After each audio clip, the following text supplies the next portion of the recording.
Hello, dear viewers. Support me by subscribing to my channel and share my video if you like it. And also, make sure you comment your thought. Now let's start the video. Jon dreamt of the weirwood tree at Harrenhal. Harren the Black, an impious man, built a walled godswood 20 acres large, 6 times greater than the godswood of the Starks. But the 3 acres of trees at Winterfell had lasted 8,000 years, and Jon took comfort from the brooding beauty of that primal forest. At Harrenhal, the godswood was dark and dank, trees sucking at a small stream and shrinking back in fear from the heart tree, a weirwood with a bone-white face full of hate, a twisted mouth and flaring eyes. 13 deep marks were carved on the bark near the red eyes, and in his dreams the heart tree bled and screamed. A weirwood could live forever if undisturbed, but should anything live that long, Jon wondered, what horrors had it seen? Did it suffer when Black Harren built his folly on the corpses of thousands of men? Or was it when Aegon burnt the towers and walls down? He reached out with his hands and the tree shuddered in agony. The weirwood fears you. The speaker was a gaunt, thin man with bone-white skin. Brundon Rivers enjoyed his riddles. Why? I have done nothing to it, Jon's Bloodraven snorted. Time does not matter for a weirwood tree. The children of the forest bound their greenseers to the mightiest weirwoods. By doing so, the greenseers would live forever, and see the past and the future, but they needed to be wed to the trees to do so. Wedded to the trees? Why would anyone choose that? Jon said. Who said they had a choice? Greenseers made sacrifices to protect their people. The children of the forest, Bloodraven said. Master Lewin said the children have been gone for thousands of years, and nothing is left of them but the faces carved in trees, Jon said. Nothing is ever truly gone, Jon Snow. Not the children, or dragons, or magic. How could you forge a Valyrian steel blade with your blood? Bloodraven said. I have the blood of the dragon, Jon said. And how can that be? He asked. There were 3 male Targaryens alive at my birth, a mad king, a 6-year-old boy, and the Prince of Dragonstone. Rosier kidnapped Lyanna Stark, who I once thought was my aunt. She died in Dorne, where I was born, Jon said. You are more than the child of a dragon and a wolf. It is time for you to discover who you are. Go to the Isle of Faces. You will find him there, Bloodraven said. Must you speak in riddles? Who will I find on the Isle of Faces?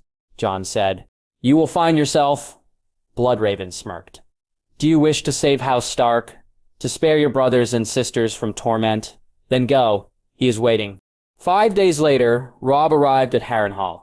Jon had dispatched a force of 500 men to escort his brother from the inn at the crossroads, but he need not have bothered. All of the Riverlands were at peace, from the northern tip of the Trident to Blackwater Rush, from Maidenpool to the mountainous border with the Westerlands. For the first time in almost a year, the 3 main roads of the Riverlands, the River Road, the Gold Road, and the King's Road, were clear from bandits and Lannister men. Inns, keeps, and holdfasts offered visitors fire, bread, and salt, and all knew about the northern victory and the forest of dead men south of Harrenhal.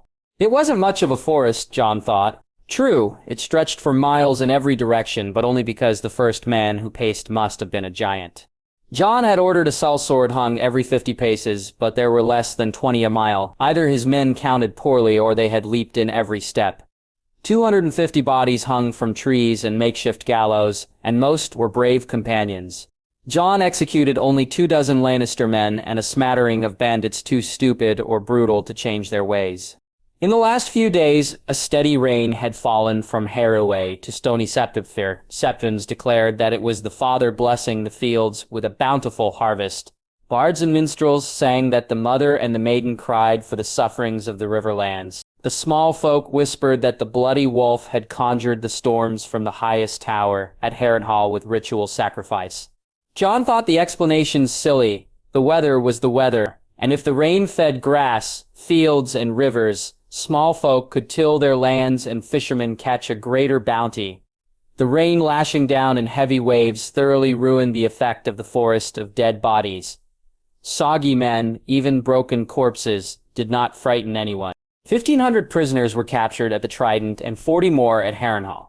Those who were not highborn would be released back west, either to the Golden Tooth or Deep Den. The captives had sworn oaths that they would never attack the North or the Riverlands, but the wagons could carry only a few hundred at a time. Highborn knights and lords would be held at River Run, although Jon allowed Sir Herrick and any other crippled men to return home. Life at Harrenhal settled into a simple pattern. The granaries stocked food and stores to prepare for future campaigns. Bands of scouts traveled the King's Road, reporting no Lannisters as far south as Sue's Horn. Men trained in Flowstone Yard, although the pikemen were unable to execute anything other than the most basic maneuvers. Arya won victories beating up other squires and carried only Needle and not Graham.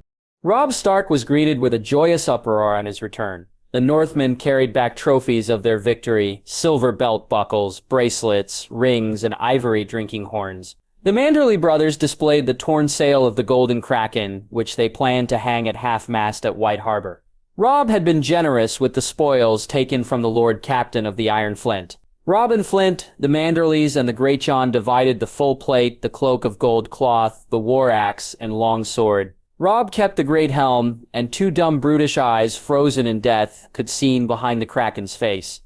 After the wild boasting and loud hurrahs subsided, Robb repaired to the Castellan's chambers to speak with Jon. He and Grey Wind paced back and forth. Robb waited until Olyvar Frey had made certain that no one could hear. "I meant to return earlier, but I was delayed at the inn at the crossroads. The rivermen came to speak with me," Robb said. Jon raised his eyebrows. "Aren't they at River Run?" Lord Mooton and Lord Derry returned to their lands, but the other houses attended Hoster Tully's funeral. The River Lords remain at River Run. They have to pledge loyalty to Edmure as the new Lord Tully, but their sons and heirs came to the inn at the crossroads. Robb said. "Which ones?" Jon asked. "Almost all of them. Mark Piper, Hugo Vance, Patrick Mollister, Bryndon and Lucas Blackwood, Hendry Bracken, and half a dozen others. They wish me to be king of the Trident," Robb said. Jon burst out laughing. Discord in an army was never positive, but the situation was amusing. "What is so funny?" Robb asked. "Robb, everyone else is playing this Game of Thrones and fighting to be king. Rensley, Stannis, Joffrey. They say that Balon Greyjoy crowned himself king of the Iron Islands. You, on the other hand, have fallen arse backward into 2 offers of kingship," Jon said. Robb's expression shifted from annoyance to laughter. The 2 brothers chuckled before Robb, still smiling, continued. "Jon, what do you think? They don't trust Edmure to defend the Riverlands. They think him unable to match Tywin Lannister." The Rivermen were right, but that was not Jon's concern. "Robb, when we were children, I swore to stand by your side in battle. Do you want the Iron Throne? If you do, then I will fight with you. But tell me your thoughts first, before I give my opinion." "I do not want a throne, Jon. I saw Robert Baratheon at Winterfell. Father always said he was the greatest warrior of the land and a giant among lords, but after he became king, he was just a fat drunk. I want the Riverlands to be at peace. I want Sansa back home, but I do not want to sit on a chair made of swords." "Who would?" Robb said. "You would rule with honor and justice, but becoming king has nothing to do with such things. The Riverlands are 1,000 miles away from Winterfell, but that is not the real problem. The greater issue is the borders. The Riverlands shares borders with 6 of the 7 kingdoms, the North, the Westerlands, the Vale, the Iron Islands, the Reach, and the Stormlands. Anyone who holds the Riverlands must have support from other regions. Otherwise you would be like the Storm King fighting with House Horror over the Trident," Jon said. "But I do not want the Rivermen to suffer." Robb said. "What did you think of the Tyrells and the men of the Reach?" Jon said. "They have many knights, and their army is far larger than ours. The men boast about their fighting skills, but so do our bannermen. Mates and Loras Tyrell are idiots, but Willis, Sir Garland, and Margaery are no fools, and neither is Lady Olenna. She took the raven you sent from Golden Tooth. If she were a man, she would rule the Reach." Robb said, "The Tyrells have no reason to want more bloodshed in the Riverlands. If you demand peace for House Tully and their bannermen, they may agree. The Tyrells want to rule over the 7 kingdoms, not fight endless wars," Jon said. "Aye, there is another matter, Jon." Robb hesitated. "When I was fighting at the Neck, I missed the Lady Talisa. I wished to court her, and to ask for her hand in marriage. And does the lady feel the same? Or will your words chase her back to the Reach?" Jon jested. "Watch it, Snow. I have been told that as Lord of Winterfell, I am a great prize in marriage." Robb feigned a pompous tone. "By who?" The Great Jon? Jon said. They laughed again. Robb, I am glad for you, but I would wait a moon. I do not think the bannermen will be angered, but it would be best to wait until the war in the Riverlands is over. We do not know if we will need allies in marriage. Talisa is kind and bright, but she brings no swords or spears. She is from a noble family in Volantis, Robb said. That means her family is 2,000 miles away. Volantis is known for their wealth, trade, and slaves, but not their skills at arms. Jon said, You are right, Jon. My mother says that I cannot marry for love. But the heart wants what the heart wants, Rhodes said. Lady Catelyn is right in war, Robb. If the North must fight, your duty is to your men and to defend your small folk and lands. But in peace you can marry Talisa, Jon said. I wish we could find more swords. I have heard nothing from Sarah Rober, nor from Lord Bolton. If Bolton joins Lord Tywin's army, and more recruits come from the Crownlands, the Lannister force would be greater than 15,000 again. Robin lamented. I have an idea, Jon said. More of your pikemen? How goes their training? Robb said. Not well. It will take many moons to shape them into a fighting force. I tried to teach them to turn right. After the order, half the men faced right, half went left. We were lucky that their pikes were pointed at the sky, else it would have been bloodier than the Red Fork, Jon said. The brothers laughed for the third time. Greywind and Ghost shook their heads, wondering why their masters were so silly. The little cousins of the wolf pack would follow their orders. There is a way to get spears, but only after several moons. Still, it is worth pursuing. Jon said. He told his brother more. The two brothers walked down to Flowstone Yard, near the Wailing Tower. Men, boys, and Arya drilled for war in the giant yard. Harrenhal was so immense that many quintains were set up near the stables for squires to practice charging with a shield and lance. The central quintain had a small metal ring, and the best riders tilted at the rings. A flat field was set aside for lines of archers to shoot at 5 butts. Circular mounds placed 150 yards away. The targets were 5 crudely colored rings, and men cheered when the arrows hit the center yellow band. Pikemen trained outside the castle, given the loud drumming and the need for more space. Numeria perked up at the sight of her brothers. The she-wolf was forbidden to help her skinny little girl in fighting other children with silver claws. Not that her aid was needed. Rosie had easily beaten a boy with a black pitchfork and another wearing 2 porcupines. Numeria wondered why anyone would choose a sigil other than a dire wolf. Jon cleared his throat. Arya, alert as ever, shifted sideways on the balls of her foot. She turned, sword in her hand, ready to pounce when she saw Jon and Robb. She smiled and gave an impish bow. Jon, do you have any duties for your squire? Arya said. Actually, sister, we need him. Jon pointed to the boy that Arya had been fighting. Edric Dane nervously placed his blunted blade on the ground. They retired to the Hall of 100 Hearts turrets. Sarah Barrick and Thoros of Myre sat with Edric facing the Starks. Guards had dragged a small porcine man in chains there on Jon's orders, and the Wintertown boys stood ready. Lord Stark, House Lannister will ransom me. The old lion looks upon my house with great favor. Amory Lorch simpered in a high, thin voice. Your brother, Sackfor Laurent said the same before I ordered him dragged to his death. Although I believed he threatened me first with Lord Tywin's revenge. Chet, was that before or after he called me a bastard? Jon said. Laurent called you a bastard before and after the threat. He also swore that he would escape and take your head, and that his brother, Ser Amory, would kill you a dozen times, Chet said. The piggy Amory blanched with fear. We're not going to kill you, Lorch, Jon smiled. Edric Dane, you have pledged your service to me. I wish you to deliver Amory Lorch to Sunspear and House Martell. I am sure Prince Doran and his brother will have questions for him. Edric looked to Beric Dondarrion for guidance. This is justice, lad. Lorch is no true knight. He took part in the murder of the royal family at King's Landing. Beric said, I only followed orders, Lorch blubbered. The mountain killed the baby and his mother. Yes, and you stabbed a 3-year-old girl to death, Robb said with disgust. Whose orders? Jon said. Who directed you to kill the children? Lorch looked around, wild-eyed, hoping for any glimmer of a reprieve or mercy. He found none. Who directed you? Jon asked again.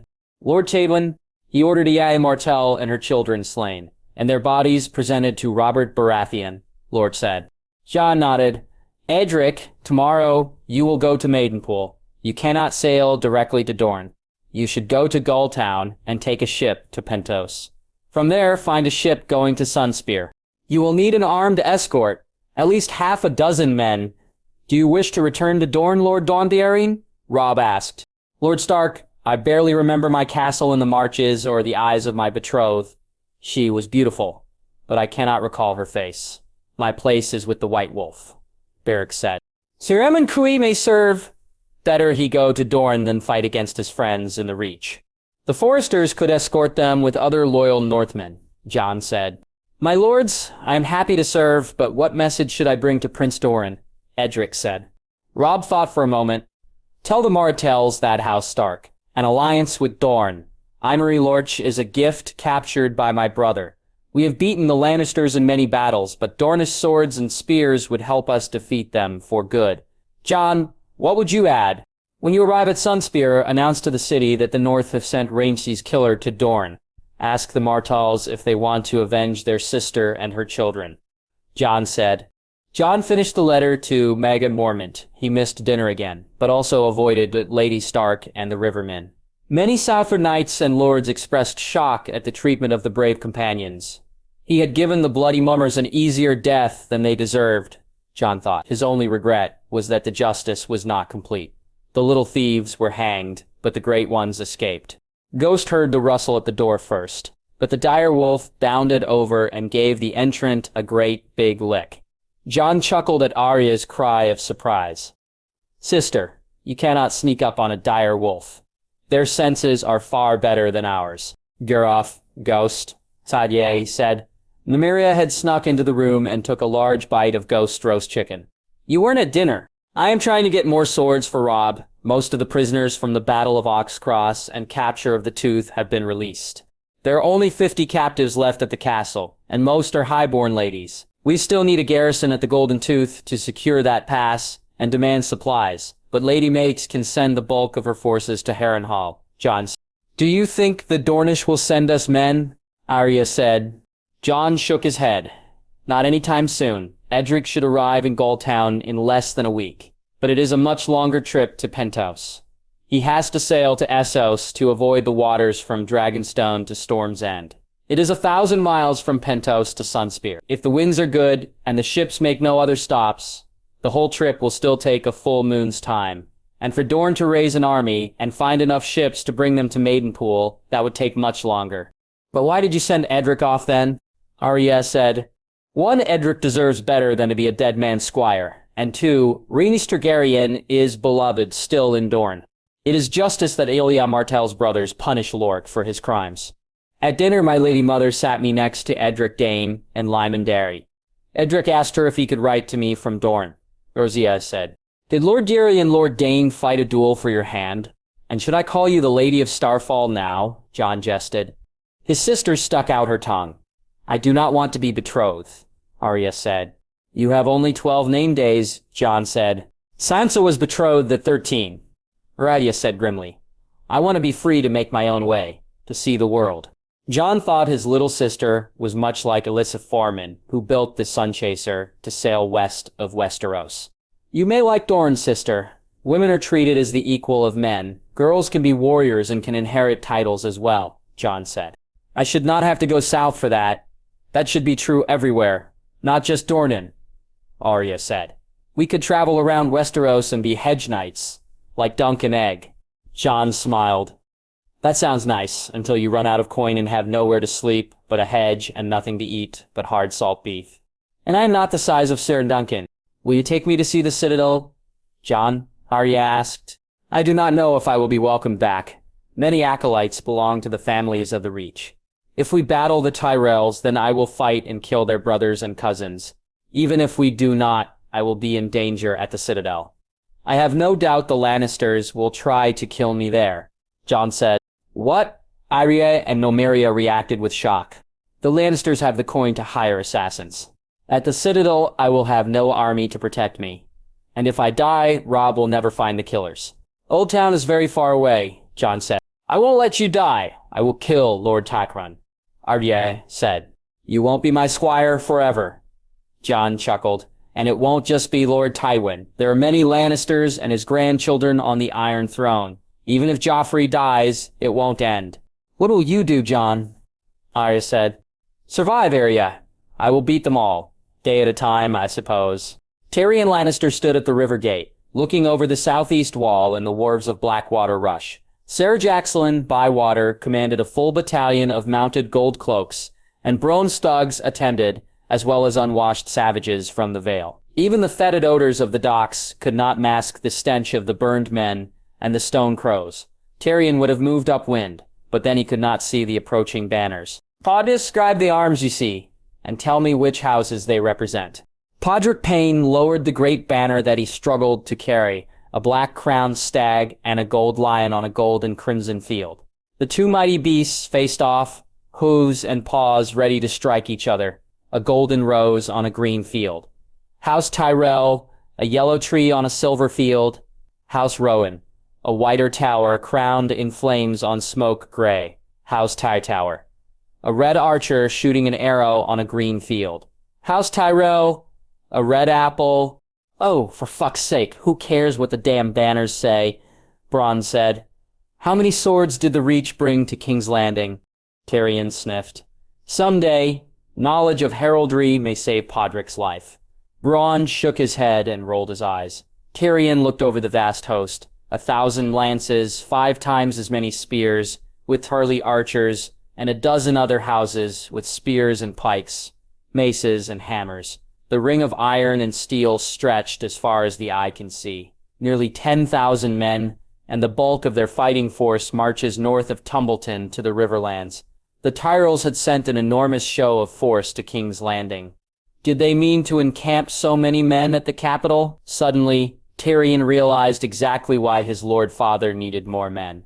Gold cloaks, the mountain clans, and sellswords did not match this 1/4 of the Reach army. Tyrion gritted his teeth and rode forward on his palfrey with Bronn and Pod following. He put on an amiable smile to hide his mounting concern. He rode to the elegant wheelhouse, decorated with golden flowers. A tall, bearded knight with the curly brown hair and large brown eyes of the Tariels opened the door. A slender, pretty girl stepped out, clad in green and gold. She helped a wizened woman with sharp and shrewish eyes stand. Behind the wheelhouse, 6 great lords rode, escorted by a guard of many knights. Well met, my lords. His Grace, King Joffrey, bids you welcome and hopes you find, Tyrion began. Where is the king? And where is your sister, the queen? Why did they not come to meet us? Lady Olenna said sharply, You must forgive my grandmother. We have come a long way in a short time, and rest and refreshment are much needed. We had hoped the king would welcome us to the city, and the queen would guide us to the Red Keep, the girl said sweetly. As hand of the king, I speak for his grace. Ser Jaxlin Bywater, Lord Commander of the City Watch, will direct the gold cloaks to see to your men's lodging. Rooms have been prepared in the Red Keep for your party. Tyrion said, I am to be the king's hand. A large man in green and gold armor on a struggling white charger said, Maester was a bit over 40 name, says, but his fat and gray beard made him seem as old as Lord Tywin. I would be happy for you attend small council meetings now, Lord Tyrell. Once the troubles in the Riverlands are over, I will give up my office and the Tower of the Hand, Tyrion said. Mace Tyrell was mollified. His mother was not. We demand the empty small council seats now. Mathis Rowan will be master of laws. Jon Fossaway will be master of ships until Paxter Redwine can sail from the arbor. Where are the other small council members? Lord Baelish and Grand Maester Paxel are not here to greet us. That was a surprise. Littlefinger had brokered the arrangement, and the Master of Coin should have attended, if only to renew his acquaintance. Pycelle was his sister's man, and Varys was no doubt here, disguised as a dock worker or a begging brother. I would happily call a small council meeting later today, so Lord Tyrell and your other bannermen may learn about the state of the capital, and discuss the end of the famine that you created, Tyrion thought. Then the bells began to ring. The old King Jacaharis the Wise commissioned 23 cast bronze bells from Essos, and placed them in the 3-level belfry in the Red Keep. They were not as large and imposing as the 3 bells of Norvos, but the sound could be heard throughout the city. Are we under attack? Ser Garland cried. The bells rang 16 years before to surrender the city during the Saki. But most often bells tolled to warn citizens of battle and to direct small folk and ladies to stay in shelter. Tyrion had men watching the King's Road. The Tyrell army was the only one for miles. Stannis was sailing from Storm's End, but he did not have enough men. I do not know, Tyrion admitted. Lady Olenna looked at him in disbelief. A fierce, bald man with a bristling gray beard began to shout orders, and Sir Garland took charge of the lances. Lord Fosselwye, Hightower, Ashford, and Rowan galloped back to their men. War horns sounded, and the Tyrell army unfolded like an iron rose with steel thorns. Shouldn't we find out why the bells are being rung? Bronn asked. The bells are near the Great Hall. I will lead the way, Tyrion said, trying to take charge. Lord Hyaand, the Blackwater, the river is on fire, Bywater yelled.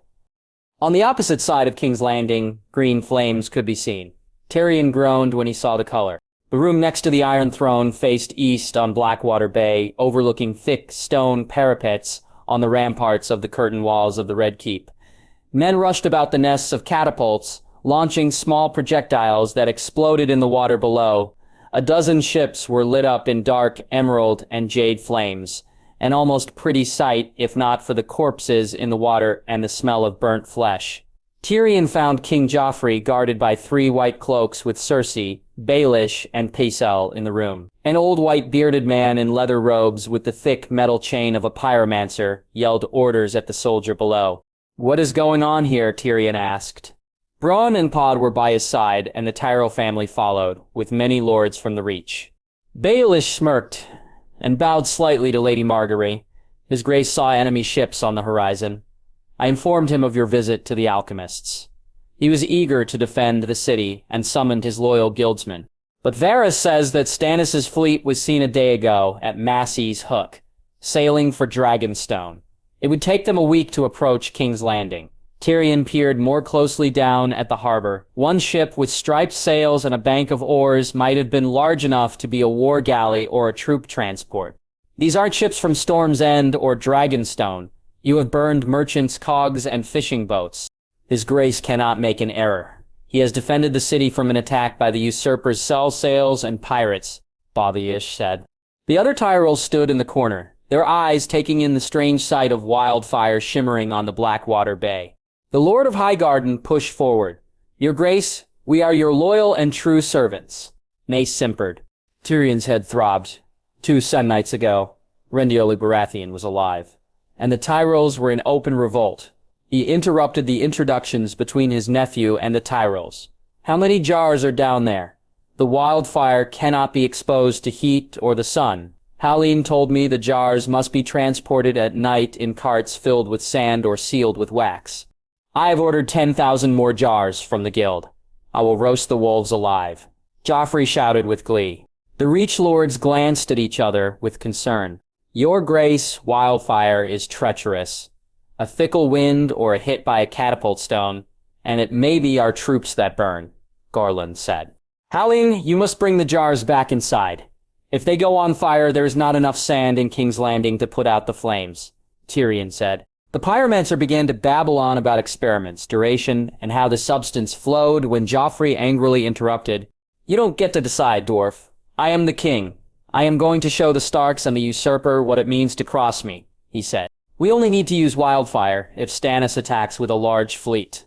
We do not need to set the Blackwater aflame to defend against 1 galley and a dozen fishermen.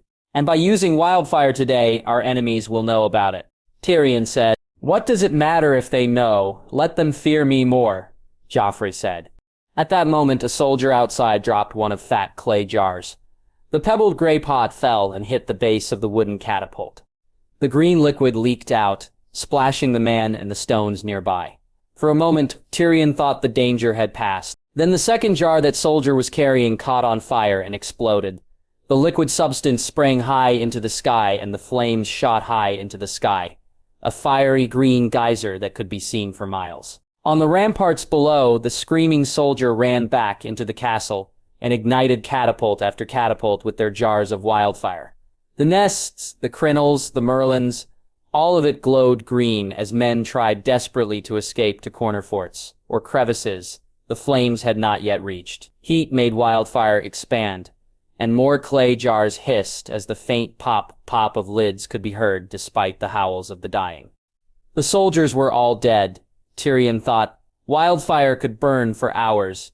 Even if the catapult crews were not burnt alive, the heat on the parapet would be unbearable. They would be baked in a stone oven if the walls did not crack and fall. "Do something," Joffrey yelled at the pyromancer. Hallett nodded obsequiously and then gathered his disciples. Tyrion saw the shock and disgust on the faces of the Reachmen. Lady Margaery, though, only looked worried, and Baelish remained impassive. Cersei soothed her sulking son. For now, none of this mattered. No one could do anything but let the wildfire burn. In the corner of the room, he saw Varys, the green flames reflected in the eunuch's cat-like eyes. A few hours later, Tyrion poured a cup of wine for the spider in the solar of the Tower of the Hand. The flames still burned, and stories of the wildfire incident spread through King's Landing. The actual flames were confined to Blazewater Bay and the ruined curtain wall. "How did Littlefinger find out about the wildfire?" Tyrion said. 10,000 jars cost a great deal of dragons. An expenditure of that size cannot be hidden from the Master of Coin, Varys said. "My lord, I would be more worried about the message bears sent to the Tyrells." "What message was that?" "He did not even greet the Tyrells at the gate," Tyrion said. "Exactly. You were sent to meet the wheelhouse." Lord Geoax was with the king, whispering into his ear. "Do you remember the riddle I told you that day at the inn?" Varys said. "A king, a priest, and a rich man. Each bids the swordsman to slay the other two. You said power resides where men believe it resides, a shadow on the wall, and that even a small man could cast a large shadow," Tyrion said. "Why do men think the hand of the king is powerful?" "Because he speaks for the king," Tyrion responded. "And do you speak for the king?" "The king is a dunce who set an entire wall of the Red Keep on fire to burn down a few boats," Tyrion said. "But without him, your shadow diminishes. You were feared because you had the mountain men, your father's order, and the office of the hand. Now, there are many more gold cloaks and even more Tyrell swords in King's Landing. Your father was beaten in battle, and his army much reduced, and soon you will not be hand. Joffrey will reward Baelish for this alliance while Lannister influence weakens," Varys said.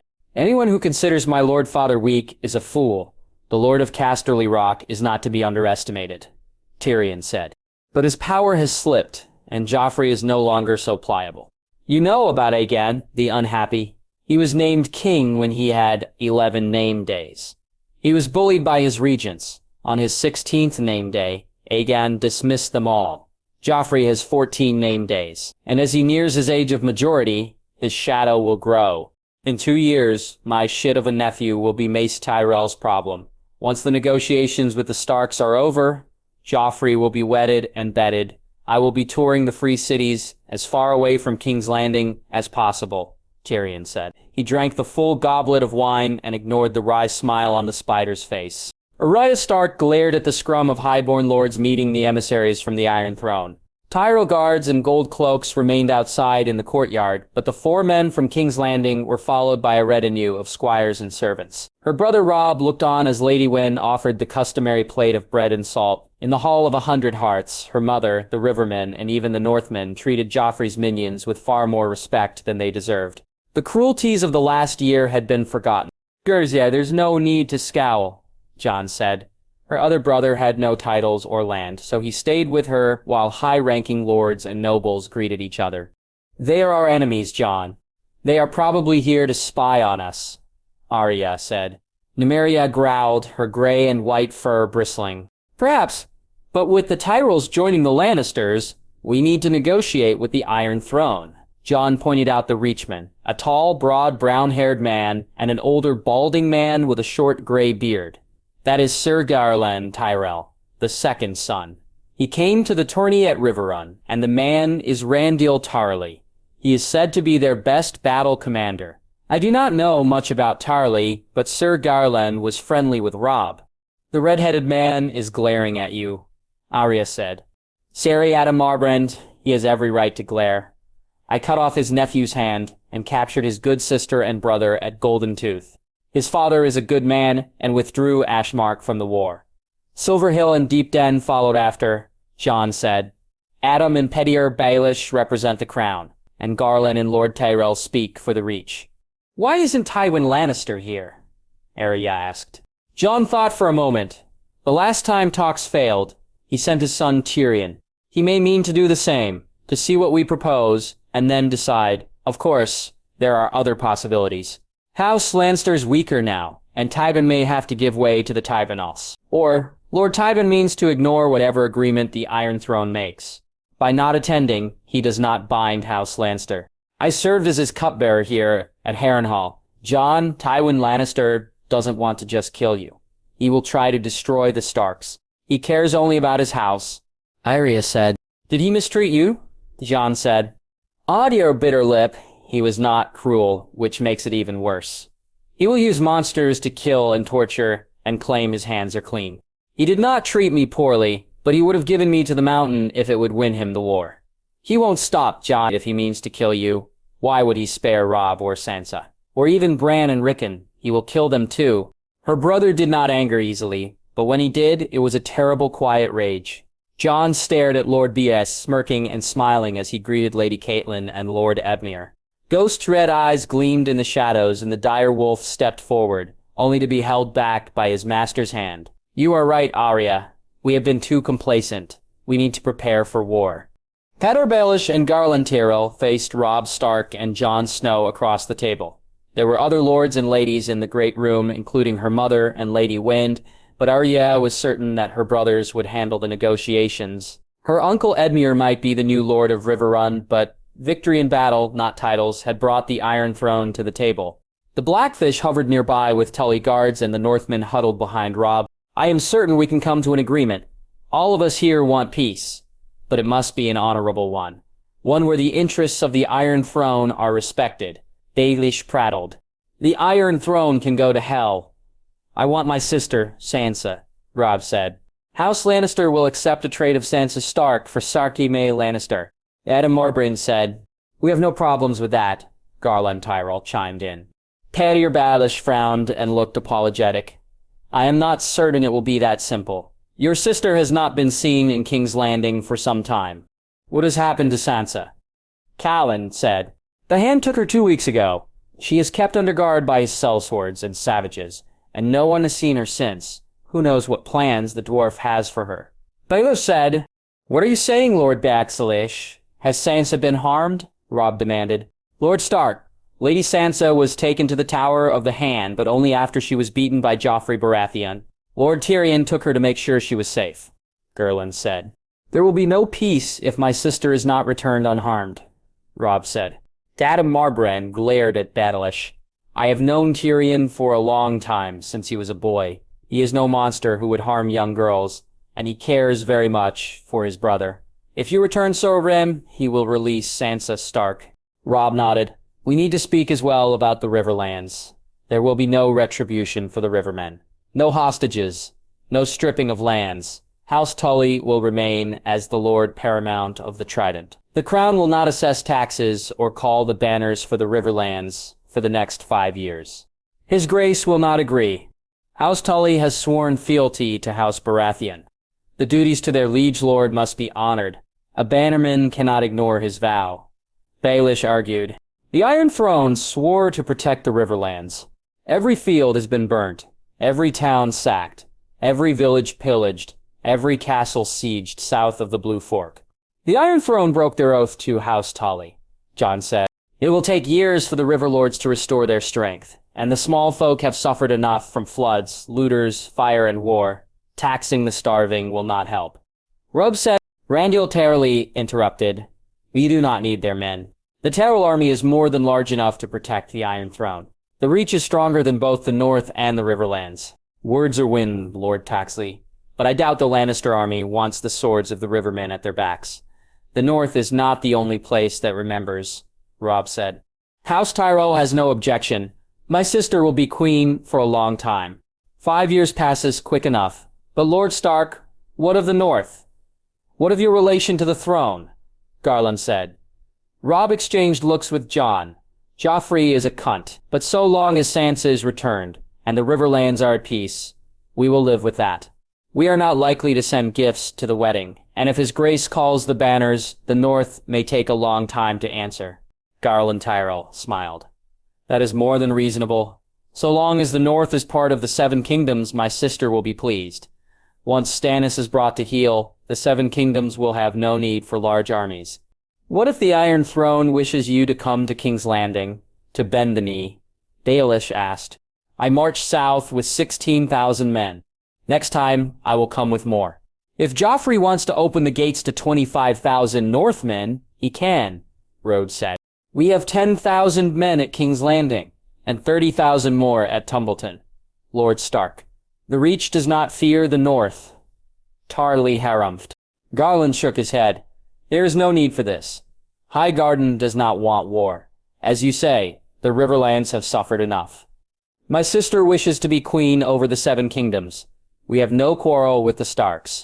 And the North has none with the Tyrells, Robb said. There was relief on the faces of the Riverlords. Her mother congratulated Lord Edmure, and the Northmen made plans to return home. Robb shook Garland's hand, and Maester Tothmere prepared a raven. Baelish smirked, Tarly grunted, and Marbrand inquired about the Lannister prisoners. Only Arya noticed her brother Jon slipping quietly away. Jon climbed down to the stern of the rowboat, and Ghost leaped into the bow. With Chet and the Wintertown boys as crew, Matron Manderly captained the riverboat from Herrontown to the Isle of Faces. The water was surprisingly warm, and the surface rippled blue and green in the fading light of the sun. The God's Eye was enormous, 100 miles in every direction, and it took several hours to cross south to the island. As he rowed closer, Jon could see the groves of weirwood trees staring out over the waters. 10,000 years ago, the first men and the children of the forest had fought a great war lasting centuries. On the Isle of Faces, the Greenseers and the leaders of the first men met to sign a pact where the chieftains swore to stop cutting down weirwoods and leave the great forest to the children. In return, the first men would settle the open lands, coastland, high plains, bright meadows, moors, swamps, and mountains. Over time, the pact was broken, but the Northmen claimed that was the fault of the Andal invaders, and the first men and the children had been friends for 4,000 years. Jon doubted the tale. All men were greedy, and the children greatly diminished by war. The stories were from too long ago, and so much was forgotten, and much more had never been known. He regretted the loss. All the trees on the isle were carved with stern and sad faces, red eyes like the five-pointed leaves of the weirwood trees. Jon knew the blood red came from the sap. But here on this remote island, the trees seemed so alive and present. The wind sighed and the leaves rustled, and he could feel eyes watching him. 1,000 red eyes on bone-white faces. Shapes flitted about in the shadows, graceful and quick. When Jon was a boy, Ned Stark had spent many nights speaking of the age of heroes and the children of the forest. They were here, Jon thought. The children in the Isle of Faces, singing their songs of the earth, living in villages hidden among the trees. Had they all died? Adam Veleron, dragon rider and bastard, had visited the Isle of Faces before falling bravely at the Second Battle of Tumbleton, fighting Tessirian and Vermithor. Had the children sang to him of his fate? This was a sacred place, and Jon bowed to the dragons that had come here before him. Ghost sniffed the air and headed deeper into the isle. Jon followed. He had walked for hours when Ghost stopped at a grove. 13 giant weirwoods stood tall and dark, their faces turned inward. He saw the silhouette under the moonlit shadows of the trees, tall and lean, with long flowing hair, so silver it was nearly white, in plate armor with a gold cloak. The man turned, and Jon noticed the tabard first. A bright red, three-headed dragon on a field of red and black. Dark Sister hung at his side, but it was the face that revealed his identity. A face handsome as any prince, but fiercer and more deadly than any man Jon had ever met. White hair, cruel eyes, an uneasy smile, prone to both mirth and rage. Daemon Targaryen. How are you here? Jon asked in surprise. I died 150 years ago. Do you think this is real? Time does not flow in a straight line for weirwood trees or at the Isle of Faces. You know my tale? I died here above the God's Eye, Daemon said. But why are you here, Your Grace? Jon said. He laughed. You of all people do not have to give me a title. You are named after me. Your true name is Daemon Targaryen, son of Rhaegar. 10 generations separate us, but you are more like me than any of my children's children. Daemon Targaryen was the hero and villain of the bloodiest war in the history of Westeros, the Dance of the Dragons. There were 4 conflicting accounts of the civil war between the Targaryens written by 2 masters, a septon and a lecherous dwarf. But they all agreed on how the dance began. Daemon was the uncle and husband of Princess Rhaenyra Targaryen, her half-brother, Aegon II, with a conniving small council, conspired to cheat the rightful heir out of her crown. Aegon the Grasping had the wealth of Old Town, Lannisport, and King's Landing, the support of House Hightower, the Lannisters, and the Baratheons, the sword Blackfyre, and he sat on the Iron Throne. Rhaenyra had Dragonstone, and Daemon. Prince Daemon died at the God's Eye, killing Aemond and Vhagar, but his death and his actions in the dance hurt Aegon and the Greens immensely. Like the sigil of the 3-headed dragon, Daemon served fire and blood to his foes. And after the dance, his son, Aegon III, sat on the Iron Throne. It was an unhappy reign. Daemon was a skilled warrior, a crafty general, and an expert dragon rider. He was also a kinslayer. Ambitious, reckless, immoral, easy to anger, and eager for revenge. When his stepson was murdered at Shipbreaker Bay by Aemond, Daemon had orchestrated the murder of Aegon's oldest son. An eye for an eye, a son for a son. Prince Jaehaerys was only 6 years old when he was butchered in front of his mother Helaena. Even Moichar the Cruel had never slain kin that young. "How are we alike? I have not committed your crimes," Jon said. The rogue prince scoffed. "Names have power. You wanted to be a Stark, but your uncle hid you as a Snow. But that was a lie too. You are Daemon Targaryen, and you are my true heir." "But how? How did I get your name?" Jon said. "Your father, Rhaegar, was many things, good and bad, but not an original thinker. He wanted the same names as the conquest, Aegon, Rhaenys, and Visenya. You were the 3rd head of the dragon."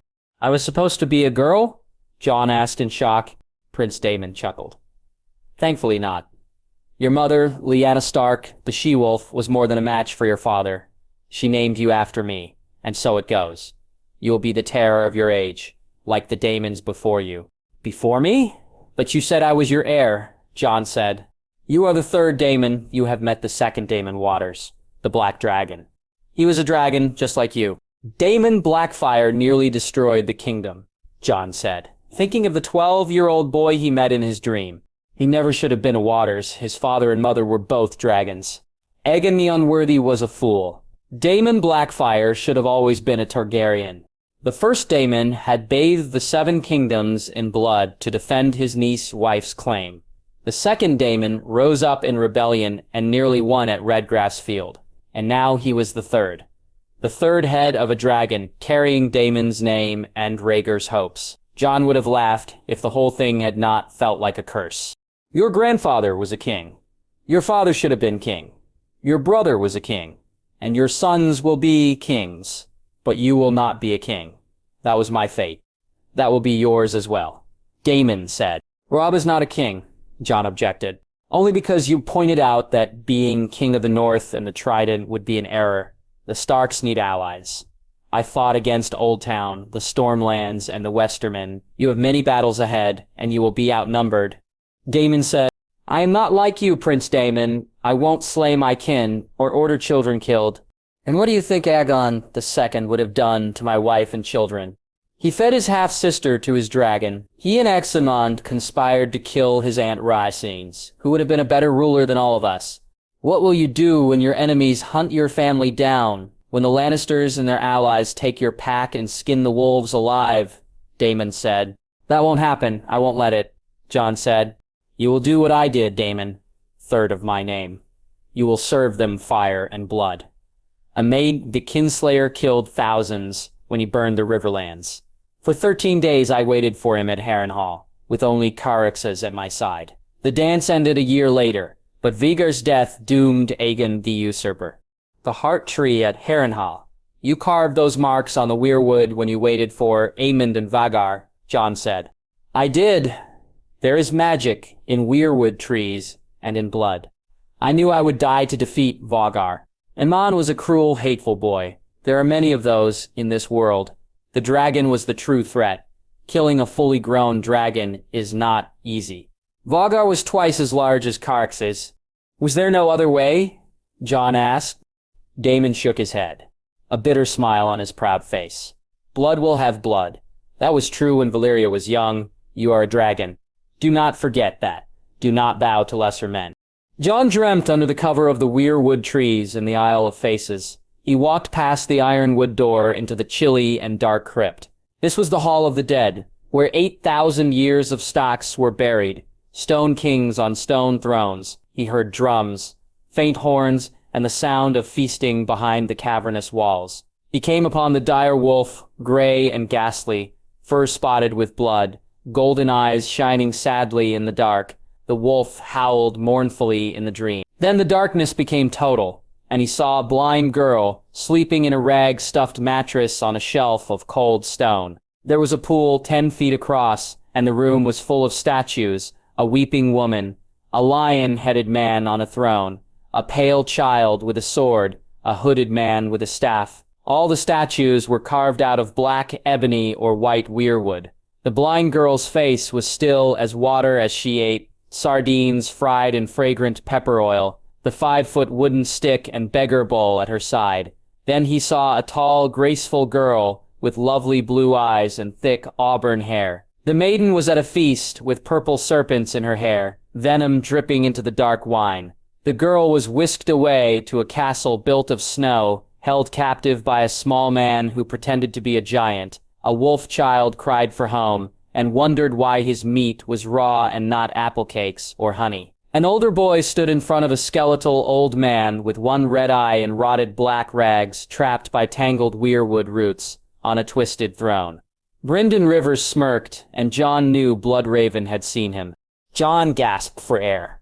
He knew the faces, of course, an older Arya, a graceful Sansa, and a tearful Rickon. He saw only the back of the last boy. The wolf was Greywind, and Jon vowed that he would rain bloody vengeance on anyone who harmed the dire wolf of Robb. Your sight is strong, young one. The speaker, only a few feet tall, had nut-brown skin dappled like a deer. The eyes, huge, liquid gold and green and slitted like a cat, matched the large ears studded with green stones. The voice was high and sweet, but also sad. You are a child of the forest. Jon was not certain if it was a dream or reality. The speaker nodded. Most greenseers need weirwood paste to experience visions, but on the Isle of Faces, it is easier to see. Do you have a name? Jon asked. Leaf. I am the only one left who speaks the common tongue of Westeros. Are these visions real? Will they come true? Jon asked. Who can say? The greenseers saw visions of things that had not happened but came to pass, or perhaps your dreams are a warning.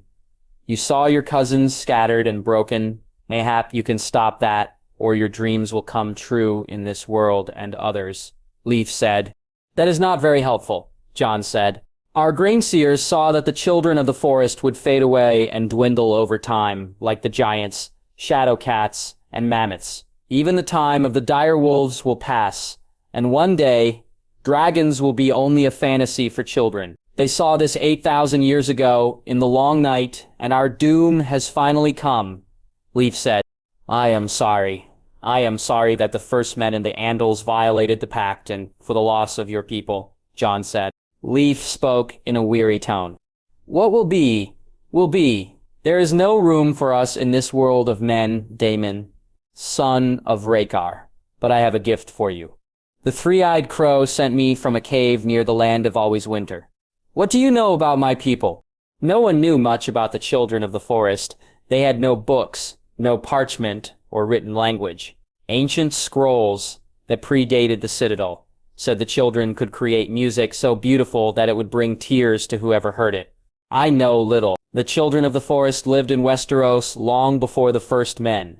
I know you hunted with weirwood bows and obsidian arrows and knives. You carved faces on weirwoods to keep watch over the land, and the children could use powerful magic.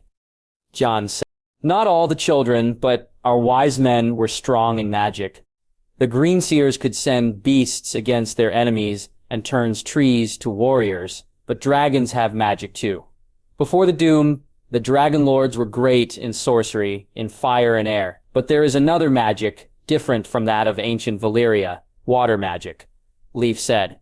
Jon knew about the Hammer of the Waters, a story that dated back 12,000 years. The first time, the hammer shattered the arm of the Dorne, creating the Stepstones. The second time, the children tried to break Westeros into two and created the neck to separate the north from the other kingdoms. The Maesters claimed that the hammer was not dark magic, but rather the melting of once frozen lands. Both attempts failed to halt the spread of men, and the children dwindled away. Jon wondered if the Rhoynar and the children shared the same magic. Water magic has not been used for 1,000 years, not since the Valyrians drove the Rhoynar into exile from Essos. And I may be a Targaryen, but even the greatest Targaryens are not the equal of the ancient dragon lords. Jon said, "You have the spark, Jon Snow, but the fire has not yet been lit. You are at the center of the God's Eye, and this is the Isle of Faces. This is the last bastion of magic in Westeros, for both good and evil. Remember, use the water against your enemies," Leaf said before she disappeared into the leaves of the trees above. Jon groaned. He traveled to the Isle with the hope of finding some trace of his parents or a memento of his mother. From Bloodraven's hints, he guessed they had visited the Isle of Faces. Instead, he was confused by dreams and prophecies. Daemon Targaryen was a riddle wrapped up in a mystery. If Jon did not find the key, House Stark would bleed. He fell into a deep slumber and dreamt of a dark-haired maiden crowned with blue winter roses. She looked like Arya Stark. Arya Stark stabbed her knife at the beets floating in the wooden bowl. The meal was poor, a thin gruel of cabbage, beets and parsnips, boiled fish, and a mound of mashed turnips. The river fish had been boiled in wine and vinegar to form a transparent jelly, a wiggling blob of pale white flesh. Arya thought that the dish looked disgusting. She was not alone. Lady Shella, when asked to host a grander feast for the envoys from the Iron Throne. But Robb had denied the request. Her brother wanted the messengers to return to King's Landing, but the Rivermen were anxious to speak with the Reach Lords. Even little Lymandere, so virulently opposed to the Lannisters, hung on every word from Sir Garland. Arya snorted in disgust. "You cannot blame them, child," a calm Lady Ravella Smallwood said. In the absence of Jon, Arya was forced to sit with the ladies and not her brothers. The Tyrells will wield great influence in the capital. They won the Game of Thrones. But they didn't do anything. They didn't fight. They didn't bleed. Arya hissed. "And they are smarter for it. Isn't that better than seeing your lands burned and your small folk dying of hunger?" Ravella said. "I am sorry, my lady," Arya said. Acorn Hall had been attacked by foragers a few moons ago. Lady Ravella barred the gates of the small castle, only opening when a raven from Wayfarer's Rest brought news that Riverrun had been freed. "You didn't start the war, child. I am grateful to Lord Stark for ending the fighting. When the madness began, I sent my daughter, Karen, to my great-aunt in Old Town. I will be happy to have her return safe." Lady Smallwood said, "Rosier was not certain if the war was over. Sir and Garland may have been amiable, but Randyll Tarly was not a man who cared for peace." The Lord of Hornhill stared at his soup and glared at the other lords. Tarly's thin lips curled up in a thin sneer as the small John recounted loudly his bold deeds at the Red Fort to Ser Adam Marbrand's disgust. "You are to be congratulated for your great victories, Lord Stark. No doubt the minstrels will sing of the northern wolves battling on the Trident," Lord Baelish smirked. "Minstrels, you think I am fighting this war so they will sing songs about me?" Robb said, "Certainly not. But the tales of your feats in battle have spread far and wide," Baelish said. Robb looked hard at Littlefinger. "I came south to rescue my father and my sisters. My father was killed as a traitor. The North will not forget that. There is no shame to bending the knee, Lord Stark." Balon Greyjoy bent the knee after his failed rebellion. Torrhen Stark bent the knee rather than face 3 dragons. Baelish said, "The Iron Throne has no dragons." Robb said, "They have the reach. We have 50,000 swords, spears, maces. We have more men than the Lannister and Stark armies combined." Randyll Tarly said, "Pray forgive me, my lords. I wish for some fresh air." Robb walked from the Great Hall. He motioned for his battle guard to remain. Seer Garland stood up and followed. After the departure of the Tyrell Knight, Arya slipped quietly away. Adria found her brother at the Tower of Dread, looking over the Great Lake to the south. She hid in the shadows with Grey Wind as Sir Darlan spoke to her brother. "I am sorry for that. Lord Tarly is not known for his diplomacy." Lord Baelish is, but I confess, I find the man rather sly, Garland said. I do not trust Baelish at all, neither does my brother Jon. We will be happier when Sansa is safe in our hands, and away from the rats in King's Landing, Rose said. Yes, about that, Sir Garland cleared his throat. When House Tyrell bargained with the Iron Throne, my grandmother insisted on the Lady Sansa to be delivered into our hands. She would not agree Margaery a betrothal without that. And why is that, sir? Lady Olenna has never met my sister, Robb said. We hope for an alliance between House Stark and the Reach. My older brother Willis is unmarried and the heir of Highgarden, Garland said. I will not have Sansa freed only for her to be trapped in courtly games. If she becomes Sansa Tyrell, Joffrey would be her good brother. She will not be tormented any longer, Rose said. Willis has a good head and heart, and Highgarden is 700 miles away from King's Landing. With my father's hand, a Tyrell has to remain in the Reach. And even with our armies on the march, we have 5,000 swords and many knights still at Highgarden. Your sister will not be mistreated, Garland said. Or what do the Lannisters say about this? Robb said. They do not know. We would announce it only after Margaery and Joffrey are wedded. Your sister would be long gone from King's Landing by then. Garland said. House Stark will consider the proposal, sir, but only if my sister Sansa agrees. I will not force her into a match, and Sansa will come with us to Winterfell first, to see the bones of my father placed in the crypt with his ancestors. Rosie, my brother would like to send messages by Raven. Is that acceptable, Lord Stark? Garland said. Robb, if we are to be good brothers, you can call me Robb. And yes, the happiness of my sister is important to me, sir. When she is exchanged for Sir Jaime Lannister, I will tell her of the proposal from Willis. Her brother said, Argyro left before Robb and Sir Garland shook hands. She was making her way back to the hall when she heard two voices, one familiar and the other not. She ducked back into a nook as they came closer. I am sorry to say, Cat, that I do not trust the imp at all. Littlefinger's oily voice whispered, Surely he will do no harm to Sansa. The Margrand Knight said that Tyrion values his brother's life and he attempted to rescue Sir Aimee from Riverrun. Her lady mother said, Ceradim is a valiant knight and true, but none, I think, have ever accused him of cunning. The Westerland's men are easily led about their noses. Lord Tywin values Aimee's life. He has been trying to get his oldest son released from the Kingsguard for years. If Aimee dies, Tyrion would be the undisputed heir. I would not rely on the dwarf's mercy, Baelish said. Does he truly wish his brother's death? Catelyn said. Dwarves are treacherous creatures, cruel and lustful, and no better than bastards. I have heard disturbing stories about the Impri. Tyrion Lannister was married before, he grew bored of his wife, and he made a gift of her to his father's guards. 100 of them in one afternoon while he watched. He may do the same with Sansa after he is done using her. Baelish, Lady Catelyn blanched. But surely Lord Tywin would not permit that. Lord Tywin knew. This was at Casterly Rock. He was disgusted with Tyrion for his lustful ways. No doubt that is why he desires Cersei Aimee's return. Cersei Aimee is the key to Sansa's return. If he is harmed in any way, I doubt anyone can save Sansa from the imp's lechery. The Iron Throne will trade Sansa for Jaime, but the imp may not allow it. Peter said, And what can be done to ensure the exchange? Catelyn said. Nymeria bristled at her side. Arya put her arms around her neck to calm down the dire wolf.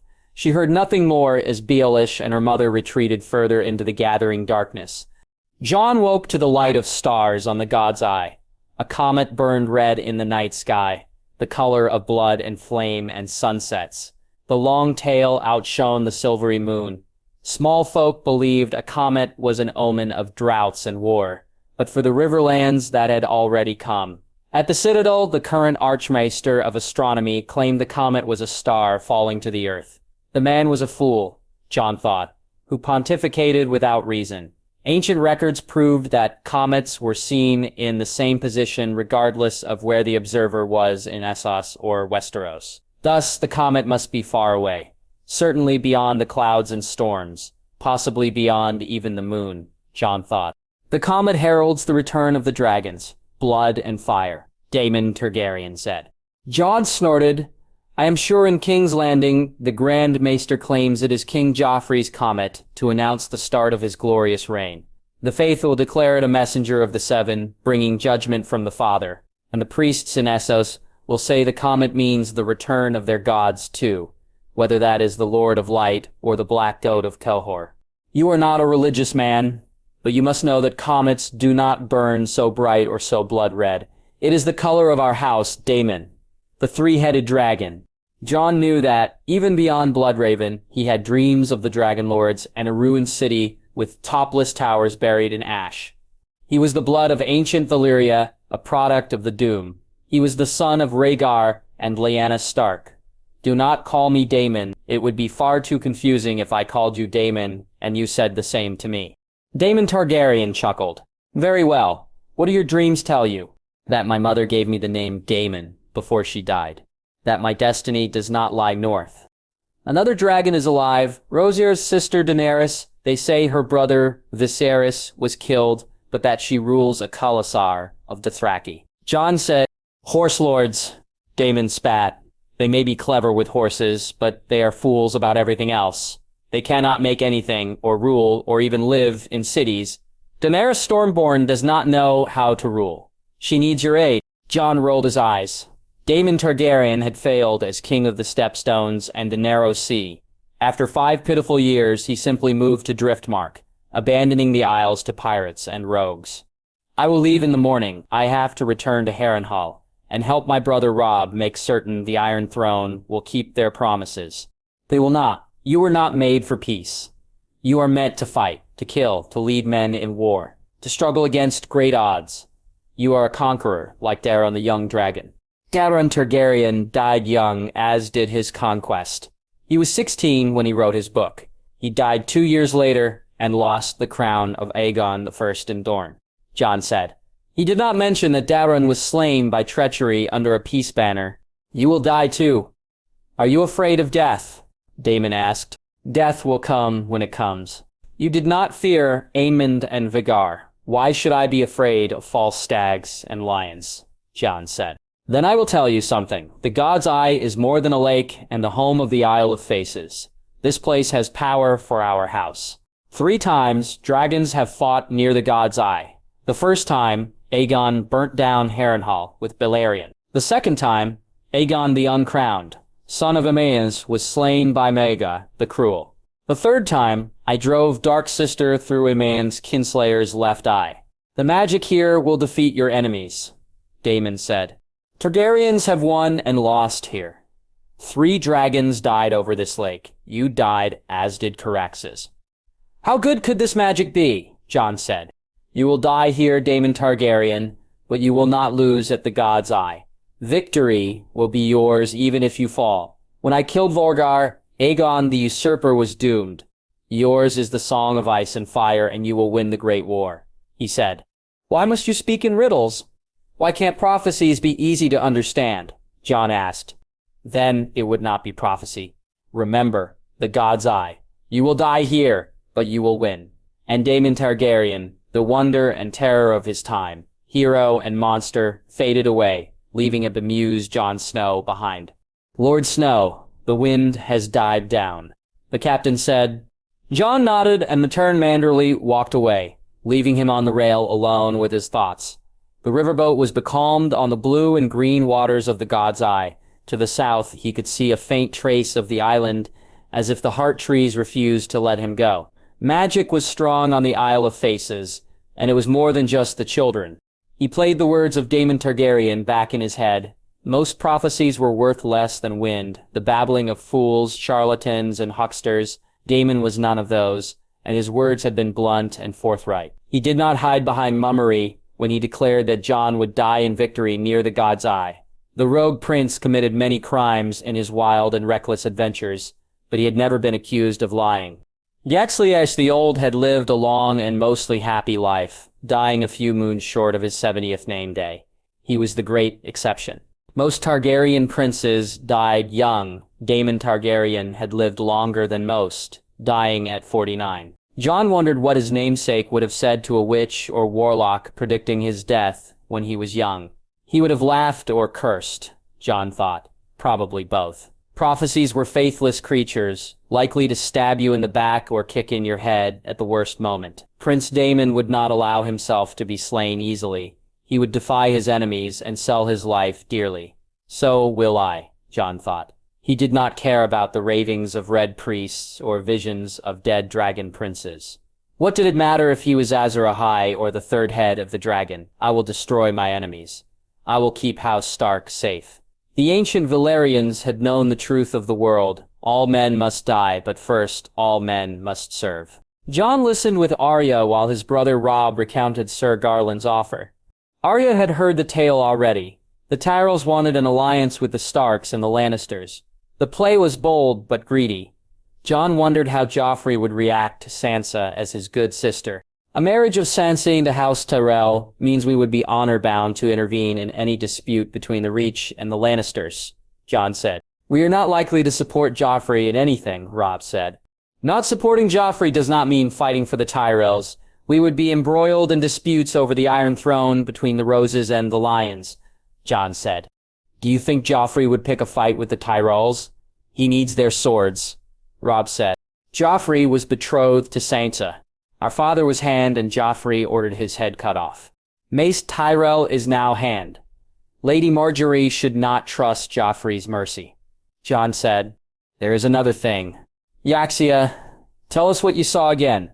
Rhodes said, I saw Our Lady Mother walking with Baelish near the Hall of 1,000 Hearths. He said that Tyrion would be the undisputed heir of Casterly Rock if Ser Yaemmy died. Baelish said the imp might stop any exchange, and that he might rape Sansa or have his guards do so. Arya said, His guards? Jon asked in surprise.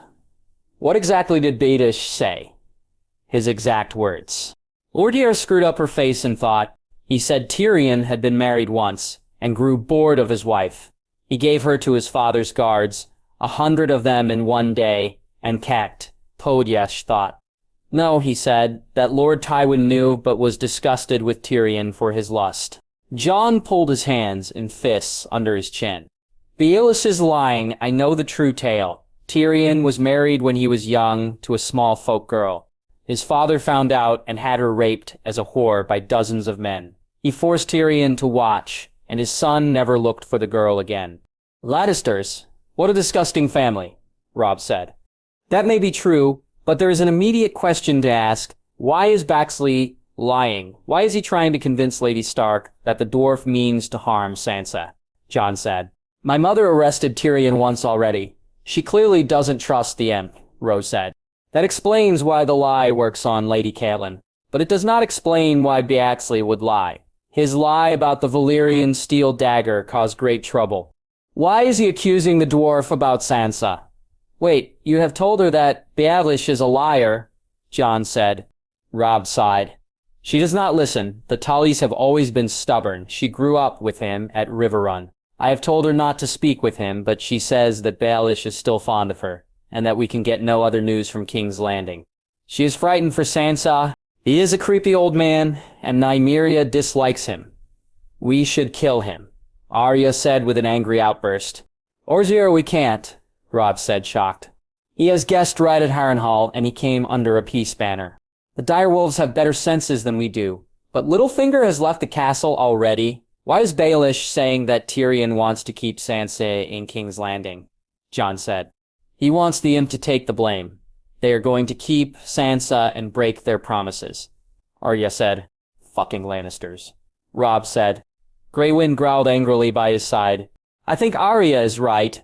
But who are they? Who will keep Sansa prisoner? And why? Jon said. Isn't it obvious? We defeated Tywin at the Red Fork 3 weeks ago. The Tyrell army was 500 miles away. Each week, they can over 70 miles. Martin Rivers says scouts from the Reach have been seen near Blackwater Rush, and their men are already at King's Landing. If they continue marching, they will cross into the Riverlands. In a few more weeks, they will be at the southern tip of the God's Eye and less than 100 miles from Harrenhal, Robb said. Do you think the Tyrells mean to betray us? Arya said. That is the problem. We don't know, but Robb is right. Every day, their men draw closer, and an army does not march 500 miles for peace. We cannot harry their forces, because that would start a war. But if they refuse to hand over Sansa, Jon said, I will not leave the Riverlands without our sister. I will not allow her to be tormented further, Robb said. We don't know who is plotting to stop the peace. It might be Tyrion Lannister. It could be Taryn. It might even be some of the Tyrells. Even if Ser Gorlan is friendly, he may not make the decisions. The Reachmen may be hungry for battle to prove themselves to the throne, or perhaps Joffrey or Cersei wish to keep Sansa prisoner, Jon said. Can't we do anything? Arya complained. Jon shook his head. This is the fog of war, sister. If you want speed and force, you cannot have precision and certainty. It is hard to know the true strength and position of your enemies, or even who your enemies are. That is why it is better to attack. In every battle so far, the North has been on the offense, so we can determine the battleground. But now, we may have to defend. I prefer to attack, Rhodes said. But isn't Harrenhal a strong castle? Can't we defend it against the Reach? Arya said. Harrenhal has strong walls, but allowing your enemy to trap you is not good strategy. We would lose our supply lines and be unable to defend the small folk. I do not wish to be sieged for many moons. I will not sit here while they pillage the Riverlands again. Robb said, It is better to defend than attack, sister. But it is best to attack with surprise. We can hope for the best, but expect the worst. The Reachmen believe their army is far stronger than ours, but an army can be beaten. We need to prepare for war, Jon said. The light rain sweeping over the city did not bother Tyrion. For once, King's Landing did not stink of sour wine, horse piss, and night soil. Wagons of wheat, barley, and apples arrived every day. The largesse of the Reach, merchants, attracted by the high prices, sailed cogs into the harbor and drove caravans through the 7 gates. Tyrion had countermanded Littlefinger's entrance tax. The desperation to seek shelter behind the city walls had faded, and the city needed to restart commerce. King's Landing celebrated the tidings of the peace talks at Harrenhal. Even begging brothers stopped proclaiming that the city would be destroyed by the vicious Northmen. At Cobbler Square and Flea Bottom, Tyrion was no longer called a freak who beguiled the wretched Joffrey into dastardly deeds. Joffrey was wretched, and his nephew needed no help to be a villain. Tyrion pretended not to care about the words of others, but no one enjoyed being called a twisted little demon monkey, not even by simpletons or small folk. He sat down for his breakfast: porridge, honey, milk, and crisp fried fish. The saltiness of the fingerfish contrasted wonderfully with the sweetness of the honeyed porridge. All he needed for a complete meal was spiced wine, mulled with honey, cinnamon bark, cloves, and crushed cardamom pods. Tyrion poured the milk over the oat porridge. When Bronn ushered in his tired squire, fresh from the King's Road, Podrick, come join me, Tyrion declared. How was Harrenhal? I imagine the Starks treated you more gently than our debacle at River Run. The skinny boy flushed a bit, but managed not to stutter. Porden, my lord. I never managed to get into Harrenhal. Lord Tarley ordered most of us to stay outside the castle. Very few squires, only those directly serving the envoys, entered the hall. Tyrion took a bite of fish. So you were unable to deliver the letter? No, my lord. Podrick took off the small piece of parchment sewn into his belt. Lord Baelish watched everyone, even the squires, closely. I slept with the letter in my tent and stayed away from Baelish and his guards.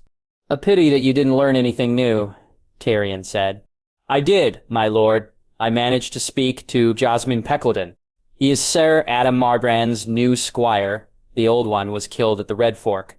He was in the Hall of 100 Hearths and saw the young wolf and the bloody wolf at the negotiations. Podrick squeaked. Tyrion had met Andro Peckledon, a minor knight with a small keep near Lannisport. And did the squire have anything interesting to say? Peck was surprised. The Northerners were not the wild savages he expected.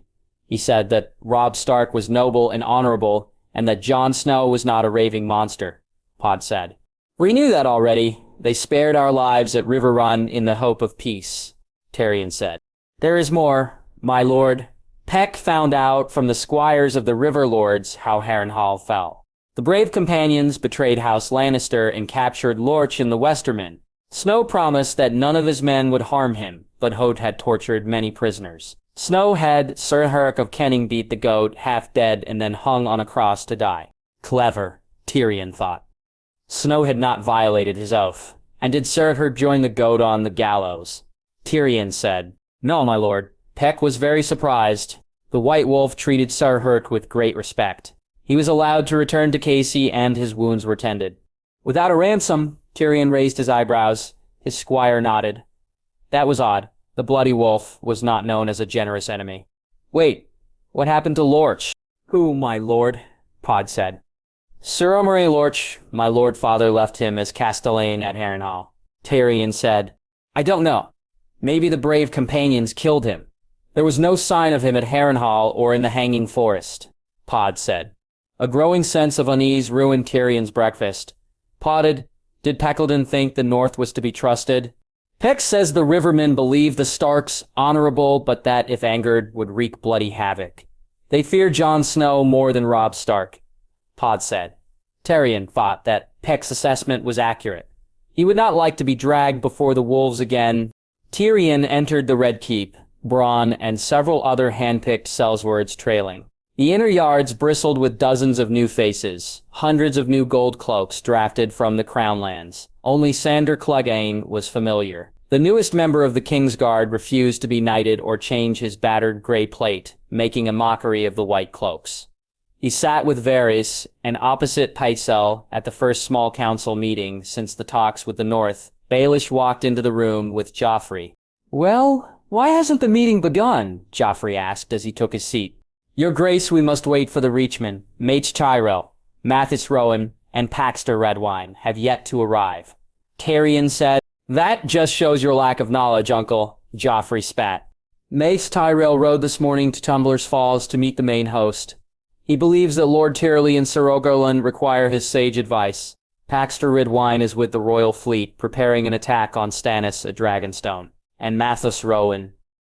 Baelish chuckled. His daughter was caught in bed with a minstrel last night who fled the inn. I offered my men to find the raper so Lord Rowan can send him to the wall. None of the Reachmen were present, and Littlefinger smirked. This meeting clearly would not be about planning the royal wedding. Tyrion looked about for a pitcher of wine. Lord Baelish, I congratulate you on your dealings with those savages from the north. For that you will be named Lord of Harrenhal and Lord Paramount of the Trident. Joffrey commanded.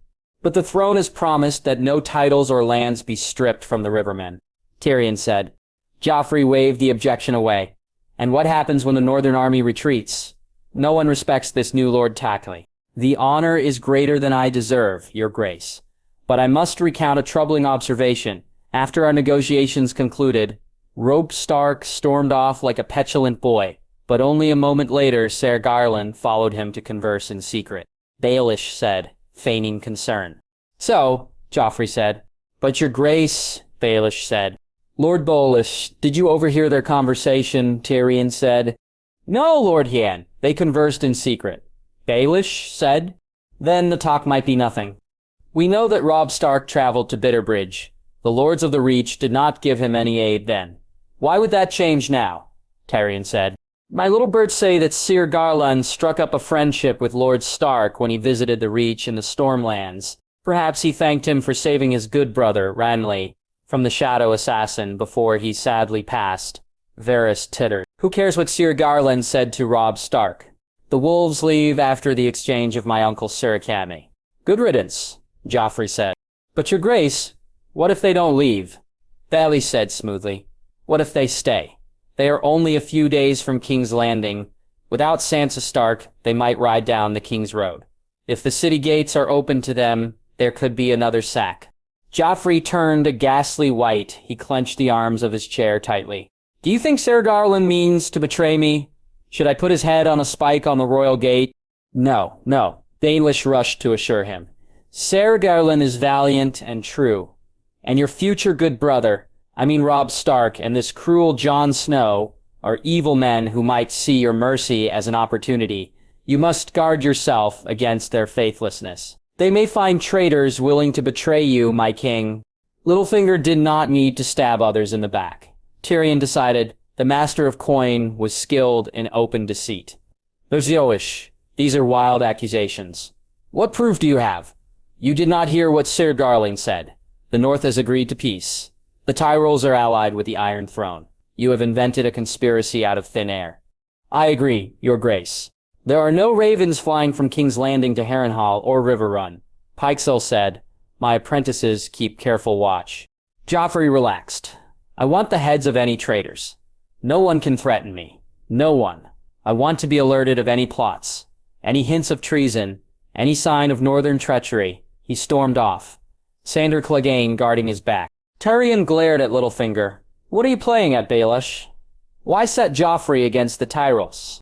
I defended Sir Garland, Baelish retorted. Surely you do not trust the Starks. They still want revenge against Joffrey. What is the saying? The North remembers. Who could forget? Joffrey's first action was to chop off the head of the Hand and the Warden of the North. No wonder he is known as the good King Joffrey, Varys said. Baelish stood up, a smirk on his sly face. My lords, I go to the Eyrie this night to woo Lady Lysa Arryn for the Iron Throne. I am sure you will be doing your duty to his grace by organizing the royal wedding. Enjoy planning the 50 dishes with Lady Olenna. As Littlefinger sauntered out, Tyrion wondered what had just happened.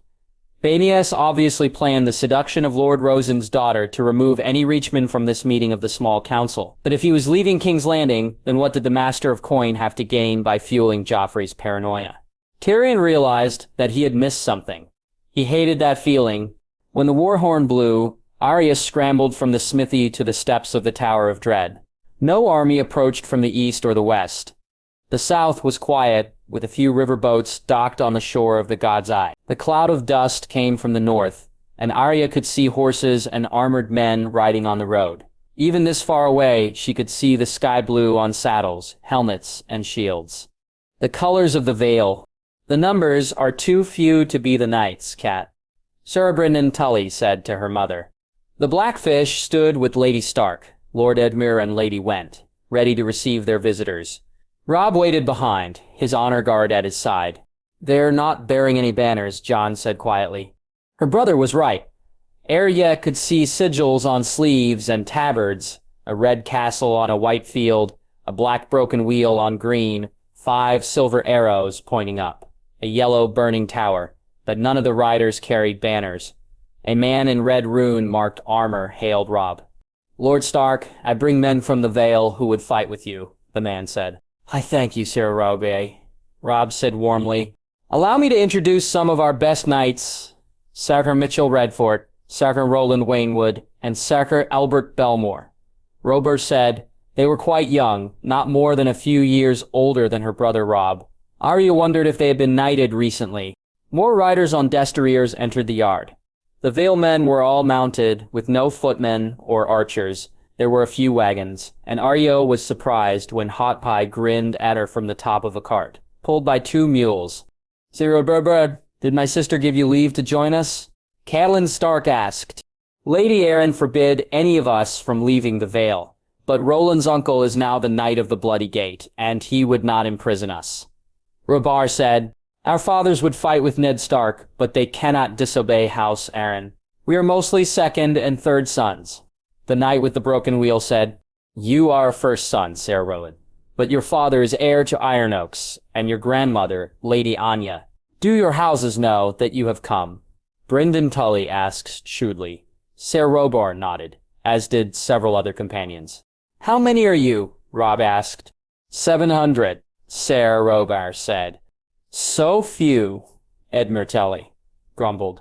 The lords of the Vale could field an army greater than 20,000. 700 was smaller than the forces of a single northern bannerman. Even one remote mountain clan could provide more men. Robb stepped forth and quieted the disappointed murmur in the crowd. You are welcome, sir. The North thanks you for remembering my father, Lord Stark's ties to the Vale. Join us for meat and mead. You are the guests of House Stark at Harrenhal. Orrery escaped the hustle and bustle by hiding in the armory. While servants at the castle prepared for the feast, Jon took inventory of the newly forged armor. Her brother decided that gauntlets and vambraces would be too cumbersome given the weight of the long pike. Each pikeman was issued a thick breastplate, cut open at the shoulders, tassets to protect the upper thighs, and a sturdy helmet. The helmet looked like a wide-brimmed farmer's hat, only in steel. Padded linings held by rivets made the helm more comfortable and allowed for steel ear flaps or cheek plates. The deep bowl absorbed missile fire, and the wide, turned-down brim would protect from a sword slash to the head. Soldiers, Wintertown boys, and small folk rushed about, relaying Jon's orders to the noisy and full smithy. Arya knew that she should be doing the same. But if her lady mother saw her, she would be dragged off to be bathed, scrubbed, and forced into a gown. She wanted to go to dinner as a squire bearing needle, not a marriage prize. Her gold and crimson brigandine was better than any dress. The door opened, and a knight from the Vale walked through. He wore a red castle on a white field within a red embattled border over his mail shirt. He was young, with a serious look but mild eyes. He hesitated for a moment, and then spoke. "Are you Lord Snow?" "I am, sir," Jon said. Her brother put away the high-combed helmet. "I would be glad to speak to you, my lord. May I be granted a private audience," he said. Jon nodded, and the small folk and the Wintertown boys rushed out. Arya stayed, her hand on needle, and her eyes firmly on the knight. "Arya Stark is my squire and my heir. She has my complete trust," Jon said. The man nodded. "Lord Snow, my name is Sir McCool Redfort. You are Lord Horton Redfort's fourth son by his third wife, Lady Edwina Tollett," Jon said. The knight's eyes bulged in surprise. "But how did you know? Can you read minds?" Jon shrugged and pointed to the large leather book on top of the shelf. "Hardly. That is the history of the greater and the lesser houses. After Sekroder's introduction, I looked up your name, as well as Rowan Waynwood and Albert Belmore." The knight nodded. "I've come to ask a great favor, that you might intercede for me with your brother Lord Stark. I would pledge my sword to him, but I hoped he might grant me a small keep in the north." Jon raised his eyebrows. "Why ask me? Sir, why not speak to Robb directly? Lord Stark is rather busy. He is always surrounded by Northmen and Rivermen, and I thought you might look favorably on my reasons. Sir Machel soldiered on. There's a girl I love. I would marry her if I had my own lands. Your father rules a rich house. Why does he not—" Jon stopped for a moment. "He does not approve of your marriage. He wished me to marry Sir Roba's sister. Yaxley and I are friendly, but I love Maya Stone." "A bastard?" Arya asked in surprise, clearly by the name and Lord Redfort's disapproval. "Who is Maya Stone?" Jon asked. "The king's bastard. Robert Baratheon was fostered in the Vale. He fathered her on some commoner, and then promptly forgot. I was squired at the Eyrie and met her there." Maita said. "And you want to make her your lady?" Jon said. "Maya, a lady." Saturnaskill laughed out loud. "She curses more than me. She would rather wear leather than a dress. All I wish is a small holdfast and a few villages, so we could stay together. You are a bastard, too. You know the cloud that hangs over Mia. I am no matchmaker, sir." "Does the girl care for you as well?" Jon said. "She gave herself to me," Sir Michel said, "and I to her." "What does that mean?" Arya asked aloud. "It means Sir Mixel does not wish to dishonor her." "Very well, I will speak to Robb," Jon said. "Thank you, my lord," Sakmichil said gratefully. Her brother nodded and turned back to the armor for the pikemen. For a giant castle, there was no place for a knight to swear his fealty. There were too many watchers in Flowstone Yard or the barracks hall. Lady Wyn was preparing the Hall of 100 Hearths for a banquet. The sept in front of the Tower of Ghosts had been ruined by dragonfire and not used for 300 years. Finally, Robb decided on the entrance to the Godswood, but far away from the Heart Tree. Sir Mitchell knelt, with the sword pointed down to the leaf-infested ground. "I offer my services, Lord Stark. I will shield your back and keep your counsel and give my life for you and yours. I swear it by the old gods and the new." Robb took the hilt and laid the blade on Michael's shoulder. "I vow that you shall always have a place by my hearth and meat and mead at my table. And I pledge to ask no service of you that might bring you dishonor. I swear it by the old gods and the new. Arise." A dozen guests attended the ceremony. Rogian de Jon, the Blackfish, the Great Jon, and several northern heirs, Cyril Rice, and Cyril and Waynwood. The two knights were happy for Sir Michael, although it meant he would not return to the Vale. Axlead knew that Bran and Rickon would one day swear an oath to Robb when he granted them a keep. She bit her lip and wondered if one day she would hold lands for either of her brothers. Axlead was still thinking about that possibility when they rounded the corner near the armory. She barely avoided Gendry, who was carrying half a dozen steel breastplates from the smithy. Saratul looked at the blacksmith in shock and stopped in mid-step. "You are her brother," the stunned Vailman said. "Pardon, my lord," Gendry asked. "My betrothed." "You look just like her," Mitchell said. "Tall, broad, thick, black hair, and blue eyes." "I do not have a sister," Gendry said. "You have one in the Vale, and I will be your good brother soon," Mitchell said. "I am a bastard from King's Landing," a puzzled Gendry asked. Jon stepped forward. "Sir Mikkel intends to marry Maya Stone. Her father was Robert Baratheon." "Gendry, you are the son of the king." In shock, Gendry dropped the armor, and the breastplates crashed onto the ground. "How can we be certain about this, Gendry?" "Mitchell Redfort may be mistaken," Catelyn Stark said. Robb had retired to the Tower of Dread to investigate the matter further. The Solar had seen better days, but it was spacious enough for the Tullys, Starks, and a few retainers. "Gendry is right here, mother," Arya said. She sat with her friend, who was still stunned by the revelations. "Sir Mitchell seems certain," Robb said. "Lady Stark, I had not realized that before, but Sir Mitchell speaks the truth. The boy looks like a young Renly, and everyone says that Renly was the very image of Robert. His jaw is square and his brows bushier. The boy's hair is dirty, but it is the same coal-black," Brienne said. "We don't need to rely on guesswork." Arya and Gendry were attacked by gold cloaks and Lannister soldiers on the King's Road. Arya thought they were searching for her, but they were hunting for Gendry. "Now we know why," Jon said. "When they captured us, Lorch demanded that we hand Gendry over. Vlomi was already dead, so I told him that was Gendry's body," Arya said. "But what does it matter then? The Lannisters think he is dead," Edmure Tully said. A dozen men had heard Sir Mitchell's words, and most were not in the Solar. Arya was not paranoid by nature, but news of Gendry's identity would spread quickly. "Gendry is a clear threat to the Iron Throne. The Lannisters will try to kill him again," Jon said. "But why? I am just a blacksmith's apprentice from Flea Bottom," Gendry burst out. "Joffrey, Myrcella, and Tommen were sired by the Kingslayer. They are not stags. Robert and Renly are dead. Stannis has only a daughter, tried to kill his brother, and worships a fire god. You may have the best claim to House Baratheon," Jon said. "Not just House Baratheon, but the Iron Throne," Robb said.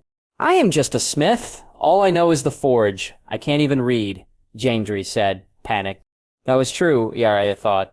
Gendry was happiest polishing helmets and beating on swords with hammers. He liked the idea of ruling over small folk as much as she did.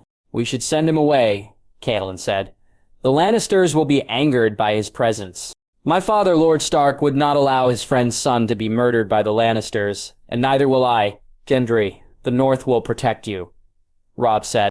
Arya elbowed Gendry in the ribs and hissed.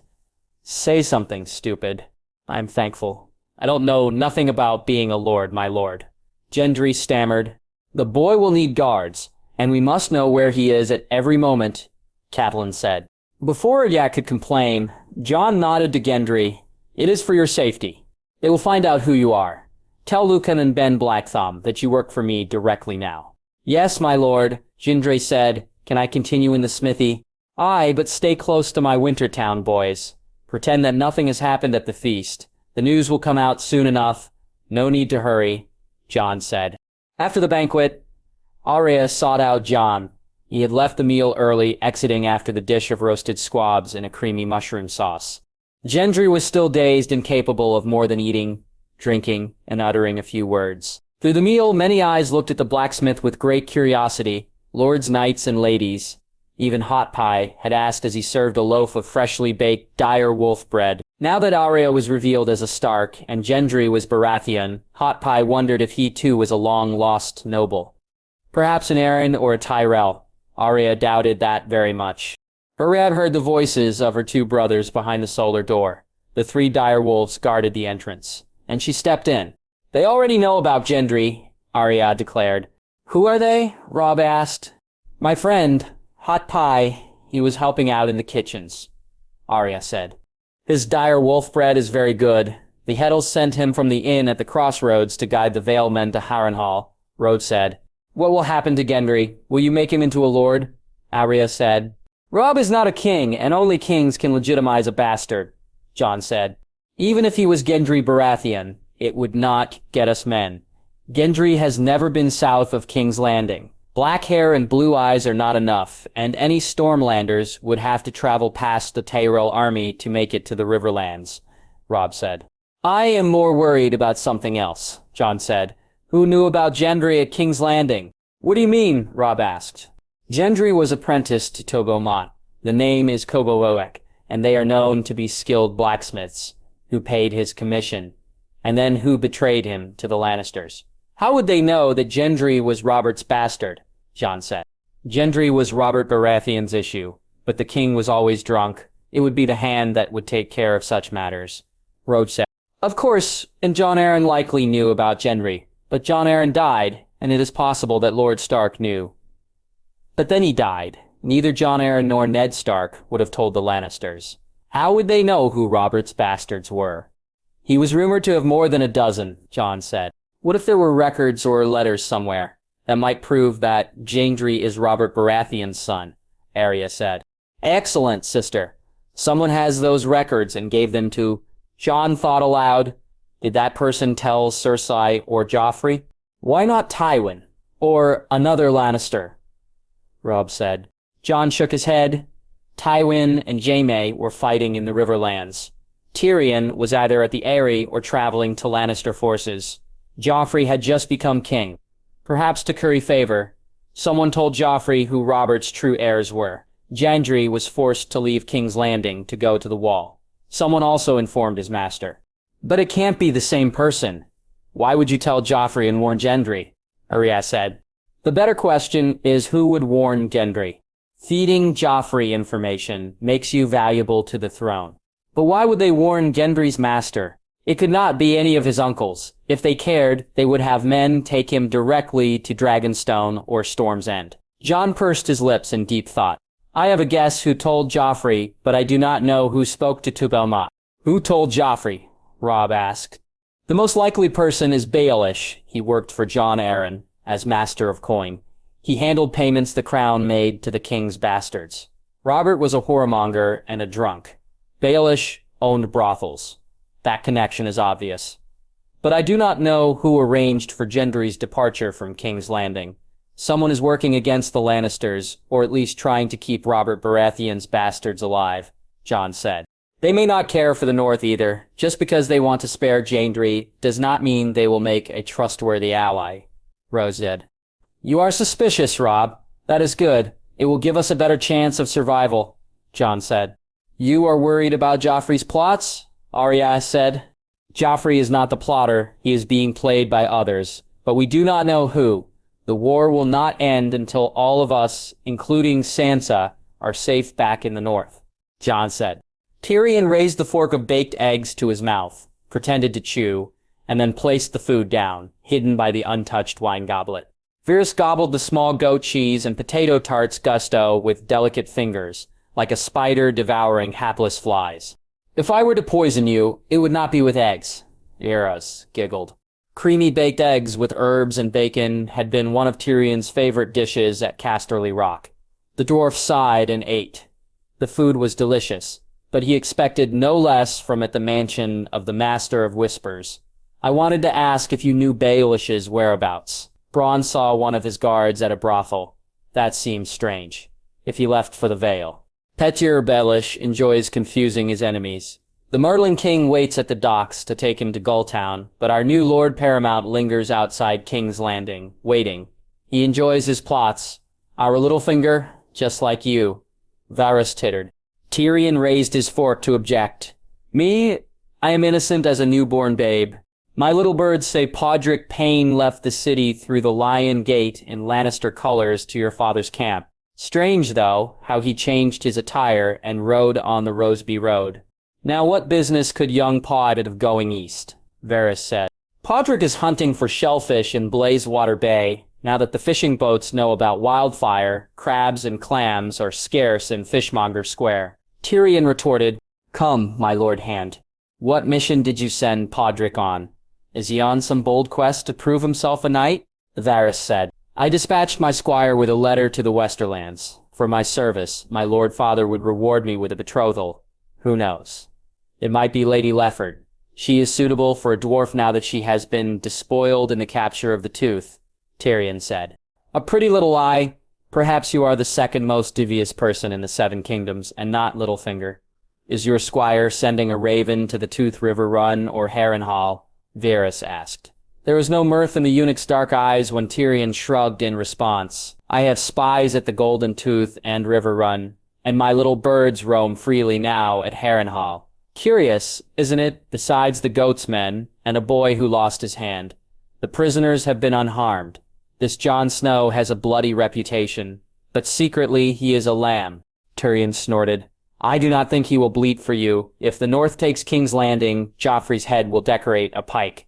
The Starks will kill anyone involved with Ned Stark's death. Then it is good that the North is returning north, Varys said. Are they? Tyrion asked in a doubtful tone. Littlefinger is up to something. He is inciting Joffrey against the Northerners. The gods only know what game Littlefinger is playing, Varys said. I sent Podrick to Duskendale so he could send a raven that Lady Sansa is safe and unharmed. Enough blood has been shed in the Riverlands, Tyrion said. So that was your squire's mission. You believe the realm needs peace. A noble sentiment, but the storm has not passed yet. What do you know, Varys? Tyrion's eyes narrowed. Who ordered the massacre of the royal bastards? Varys said. Joffrey. My nephew's first act was to command the city watch to kill Robert's bastards. A baby girl on her mother's teat at Chatiaz. Young boys in Flea Bottom. Another babe killed by gold cloaks in a tavern. I thought it was my sweet sister, but even she is not vicious enough to kill babes. Less than a year old in front of a crowd, Tyrion said. Robert Baratheon had 16 bastards, but only 2 that matter. Edric Storm, who Stannis Baratheon captured at Storm's End, but there was another, a boy older than both Edric and Joffrey. I removed him from harm's way, out of King's Landing. He has resurfaced. Tyrion had the sinking feeling of impending doom. And where is this bastard now? Gendry Waters is at Harrenhal and under heavy guard. Robb Stark and Jon Snow know that he has a real claim to House Baratheon and the Iron Throne. If the North throw their support behind this Gendry, Varys said. Tyrion groaned. All the more reason to settle quickly with the North. The last thing House Lannister needed was another Baratheon pretender to the throne. The banner of the Black She-Bear waved proudly as the soldiers, half mounted and half on foot, marched through the gatehouse that afternoon. On the road from the Tooth, new recruits had joined the Mormonauts. Curious, small folk, hedge knights, garrisons of abandoned holdfasts, and deserters hoping for new liege lords. At the van, a laughing Daisy rode with Lyra and Jory, and the 3 Mormont sisters gossiped as they entered Harrenhal. Jon waved a greeting, but he waited for the wagon, pulled by a team of mules, to swing into view. 24 Tully men, and even more Mormonts guarded the humble cart. Driven by an ornery old dwarf, experienced in transporting prisoners to the wall or a hanging. Thick metal chains hung from the sides with the ends of extra manacles buried under fresh straw. Jon gave orders for the captive, treated well, but no cleaning could remove the smell of piss-soaked wood. Locks of golden hair stood out against the drab, pale yellow straw and brown tunic. Jaime Lannister flashed a carefree smile and stretched his long arms in a cat-like yawn. The Tully guards grumbled at the Kingslayer's arrogance, but Jon motioned for the wagon to be unlocked. Snow, are 1,000 men not enough to guard me? Do you need the entire army and Harrenhal? The Lannister knight smirked. Sir Jaime, have you been treated fairly? They gave you food and drink on the trip down from River Run, Jon asked. Hardtack, barley mush, moldy cheese, and water. I ate about as well as I did at Winterfell. You are a prisoner. You will have to wait until King's Landing for your feast. Jon's nose wrinkled. Although you certainly could use a bath. The bathhouse here only has 1 exit, so you would not need a guard. You are lucky to be treated so well, Kingslayer. If I had my choice, you would be locked away in the dungeons like the false knight you are. Setter, Robin Ryder ranted. False knights sleep on feather beds in King's Landing, Sarah. And no one cares what you or the floppy fish think, Yomi snapped back. He stood up straight, unchained and proud. Jon dismissed the Tully men, trusting in Ghost, as they walked into the great hall. Making friends wherever you go, Sir Jaime, he asked. The line of Lannister chuckled. When am I to be released, Snow? I have had enough of surly rivermen. And Mormon ladies threatening my manhood with a spiked mace. We have had enough of arrogant lions. Jurol said. She only came up to the top of Jaime's chin, but the fierce Mormont girl had no fear of the Kingslayer. We will send a raven to the Iron Throne tonight. King's Landing is 300 miles away. When they bring Sansa to Harrenhal, we will release you to the Lannister forces. The quicker that happens, the better. When the North leaves the Riverlands, your Uncle Kevin and the other highborns at the Golden Tooth and River Run will be freed. I see no reason why this should take longer than a moon. Jon said. And do you expect to get more ransoms for the prisoners? Jaime asked. No, so long as the Lannisters keep their promises. My brother wants an end to the suffering in the Riverlands. That, and my sister, is the price for your freedom. Jon replied. The Kingslayer nodded. What will you do after the war, Snow? I would have returned to the Citadel, but that is not possible now. I will go back to Winterfell with Robb. After we destroy the Ironborn raiders, I will travel around the north, see the Wall, visit Greywater Watch, and spend a few moons at Bear Island, Jon said. Just a few moons? I doubt you will leave my bed so quickly. Jory said with a toothy smile. One day I promise to stay at Bear Island and build a fleet great enough to put fear into the Ironborn. But that must wait until the war ends, Jon said. But why then? Jaime looked at the men drilling in the yards with pikes, lances, and swords, and the small folk working on the ballista. Smoke billowed from the chimneys of the smithy, and hammers clanged at 20 forges. The young Vale Knights displayed their skill and speed at mounted battle, while the pikemen marched forward and backward to the beat of drums. We are ready for a battle that I hope never comes. If you want peace, prepare for war. The Stark have survived 8,000 winters because we are strong, not weak, Jon said. I will be glad when you are back north, Snow. Jaime, Jep, as will I, Jory said as she took Jon's arm and pulled him close. Jon Snow looked at the raven that had arrived that night. He wondered whether the message was a clever trap to lull House Stark into complacency. King's Landing was full of deceitful players who hid treachery under a pretense of friendship. Could the dwarf truly be trusted? Perhaps this was a lie spread by one of his rivals, a false trail meant to sow misinformation. Still, his brother and sister needed to hear about this, and soon, they met at an abandoned granary in the Wailing Tower. No one had stayed in the haunted upper stories since Lady Lothston descended into madness and jumped to her death. Rope's guard stood outside, but Jon and Arya brought Ghost and Nymeria only. Jon handed over the letter to his surprised brother and sister. Are we certain this is from Tyrion Lannister? Robb asked. The letter claims to be sent on his orders from Duskendale. He would have done so to avoid spies in King's Landing. But whether these are his words or a trick by someone else, it is hard to say. There must be some truth to these words. Jon said, Tyrion has Sansa in the Tower of the Hand, but swears that is only for her safety. He has rescued Jane Poole from Badish's brothel. The dwarf says that he is working to ensure the return of Sansa and Jane. But he fears Badish's plots, Robb said, reading the letter closely. Why would the imp write? We can't send him a raven, Arya asked. The obvious message is that he desires his brother's safe return. But Tyrion is also warning us about Baelish. I don't know what that means. The story that Baelish forced Jane Poole to work in his brothels. If we see Sansa again, she can confirm that tale. But whether Baelish is plotting against Tyrion, or the North, or the throne, Jon shrugged. I hate this Baelish. The letter makes me uneasy, Robb said. Of course it does, Ordya said. If the imp is afraid for his brother, then something bad can happen to our sister. Joffrey had better not hurt her. The Lannisters promised that Sansa would be freed, and the Tyrells said they wanted her to marry Willis, Robb said. At River Run, Tyrion offered Ned Stark's safe return, but he was executed by Joffrey a few days later. All these plots and tricks. We do not know how to play these games, Jon said. Then what should we do? Robb said. We need to stay with our strengths. King's Landing is full of liars. Lannisters, Littlefinger, even the Tyrells, they are better at treachery than we are. Even if the letter is not a lie, then it speaks to Baelish's plots, Jon said. Gods, I hate all this fighting on the battlefield is far easier, Robb said. It is, but we cannot afford to be beaten by treachery. Sansa is in danger in King's Landing, and until she leaves, we have to be ready for any betrayal. Jon said grimly. From the battlement, nearest the Solar of the Hand, Tyrion watched King's Landing. A marish spyglass pointed toward the wharves near the river gate, where the Merling King lay docked. Many nights had passed, but the galley remained tied up. Either Littlefinger had tricked Varys on his comings and goings, or something sinister was afoot. A captain might stop for a few days, if his ship needed repairs.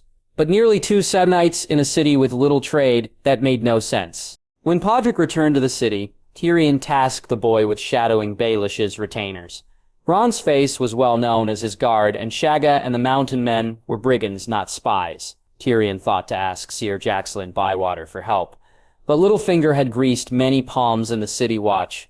Podro was quiet and forgettable, but the boy found little Lolford Broom enjoyed drinking, and kettle black whoring. Podrick waved eagerly from the solar window, and Tyrion put down the spyglass to waddle back.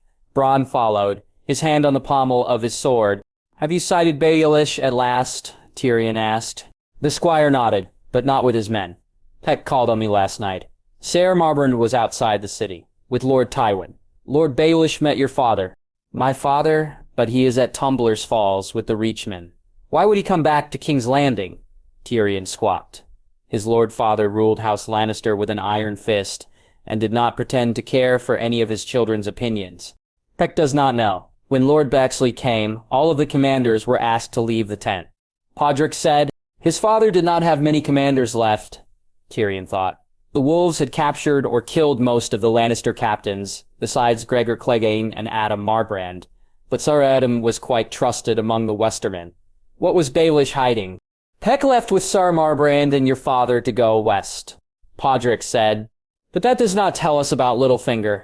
He's about as likely to lead an army as me." "Where is Baelish now?" Tyrion said.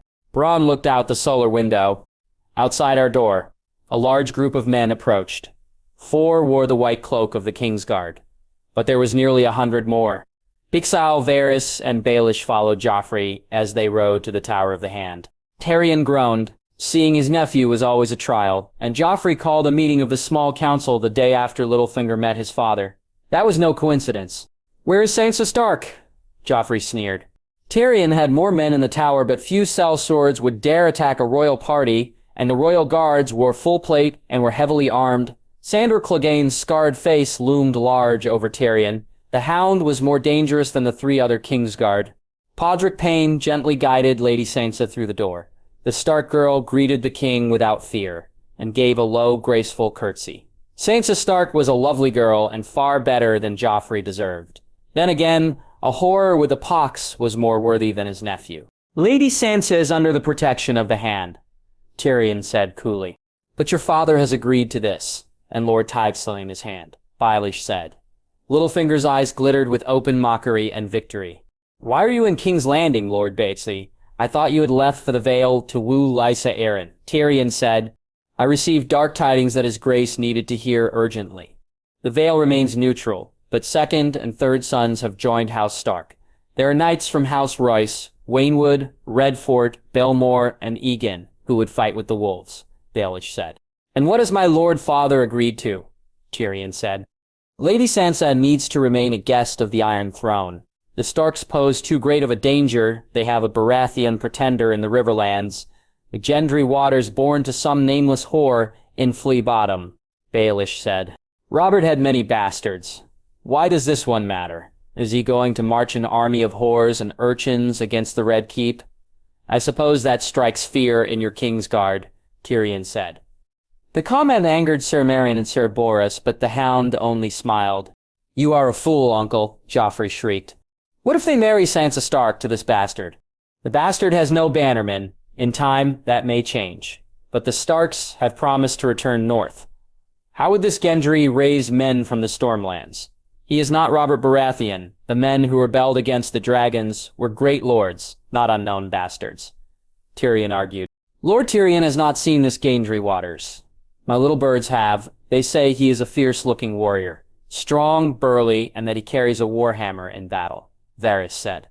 "Looking fierce does not mean he is fierce, and there won't be another battle of the Ruby Ford, unless your grace intends to lead our men into the Trident," Tyrion said. Joffrey exploded in anger. "You go too far, dwarf. My father was a fool to match me with a traitor's daughter. I will not have another Stark Baratheon marriage to stir up my enemies. Sansa Stark will only leave King's Landing when her brothers are dead. What of the Tyrells? They wanted Sansa Stark given to them, Tyrion said. Your Lord Father has spoken with Lord Mace. The Tyrells do not want a marriage between a Baratheon bastard and Sansa Stark to threaten their rose. Lord Tyrelly and the forces of the Reach are eager to prove themselves in battle, as brave men often are. B.S. And Sir Jaime and the captives the North has taken? Tyrion said. They can rot in the Riverlands. They failed me when they got captured. The King's men should win, not be beaten by northern savages, Joffrey said. I want their heads, this Gendry Waters. Robb Stark, Jon Snow. Joffrey was more Viserys the Mad than Robert the Drunk. Tyrion wondered when his nephew's bouts of hysteria and sudden rages would become evident to the entire court. As soon as possible, he would leave King's Landing and his mess of a nephew for Mace, Tyrell, and his father. He looked at Sansa Stark. The girl refused to show weakness, and Tyrion marveled at her composure. He would do his best to protect her. Very well, but Sansa stays here, at the Tower of the Hand, Tyrion said. We may still need to trade her to the North. The North will not matter once the Reach defeats them in battle. Baelish smiled, and I believe Lady Sansa will be safer in Maegor's Holdfast, under the watchful eye of the king. No, the crown cannot afford another Ned Stark. Before his nephew could rage, Tyrion offered a compromise. His Grace can send guards to the Tower of the Hand. They can watch over the Lady Sansa as well, but my Lord Father will not be pleased if she comes to harm. Your Grace, I believe that to be a sensible solution. Lord Tywin only wants the best for the kingdom, Paxel said. Joffrey glared for a moment and then turned to his white cloaks. Dog, guard Sansa Stark. Make certain that you do not lose her. The hounds nodded, and the king stomped away. Tyrion cursed silently. Baelish had played his cards well, and news of this Gendry would prevent any hope of peace. An unknown blacksmith, with no name, born from a whore in Flea Bottom, his idiot nephew, might force the North to support the bastard that he feared. Robb Stark waited on his mount as the riders came from south on the King's Road under a white flag of parley. It had taken a week, but the exchange would finally be made near the great walls of Harrenhal. The northern lords, even Rose Bolton, assembled at his side, as did his lady mother and the Tullys. The Kingslayer was guarded by the three great dire wolves. No horse or man could outrun Grey Wind, Ghost, and Nymeria. His honor guards parted for Jon's horse. There is no wagon, Jon whispered in his ear. Robb's eyes narrowed. A half a dozen horses rode in front, and he could make out Sir Garland and the odious Petyr Baelish. There was no sign of Sansa Stark, and no wheelhouse for a high-born lady. Behind him, Grey Wind snarled. Where's my sister? Robb said. Any pretense of goodwill gone? Sir Garland winced. I am sorry, Lord Stark, but your sister remains at King's Landing. You promised her return. You have broken your word, Robb said bitterly. His Grace refuses to allow her to leave. He fears northern treachery against the Iron Throne. You have Vale men fighting on your side. You have a Baratheon pretender at Harrenhal. His Grace Joffrey wishes to restore peace and justice to the Seven Kingdoms. He cannot allow any more plotting against the crown, Petyr Baelish said. What will happen to Sansa? Catelyn Stark asked urgently. Lady Sansa will be a lady in waiting for Queen Margaery, Baelish said. She will be safe. My sister Margaery and my brother Loras will look after her. Garland said, Sansa is a prisoner and a hostage. Robb's anger was obvious to all. I will not leave the Riverlands until my sister Sansa is returned to me. My father would not abandon his daughters to the bastard on the Iron Throne, and neither will I. You have no choice, Lord Stark. We want the Westermen prisoners returned, Lord Stark, and your men to give up Harrenhal. Randyll Tarly said. Robb laughed loudly. It was not a pleasant sound. And why would the North do that? You would leave the Riverlands alive. Our men have crossed Blackwater Rush, 30,000 from the Reach. Lord Tywin has 10,000 more. We have reinforcements ready at King's Landing and Highgarden. Even with the Rivermen and the Vale men, your army cannot be larger than 20,000. The Tyrell army is fresh and unblooded. Your forces are tired and have fought many battles. Our victory is certain, Tyrell said. Nothing is certain in war. The North has been outnumbered before, and won, Robb said. Against the Lannisters, not the Reach, Tarly said.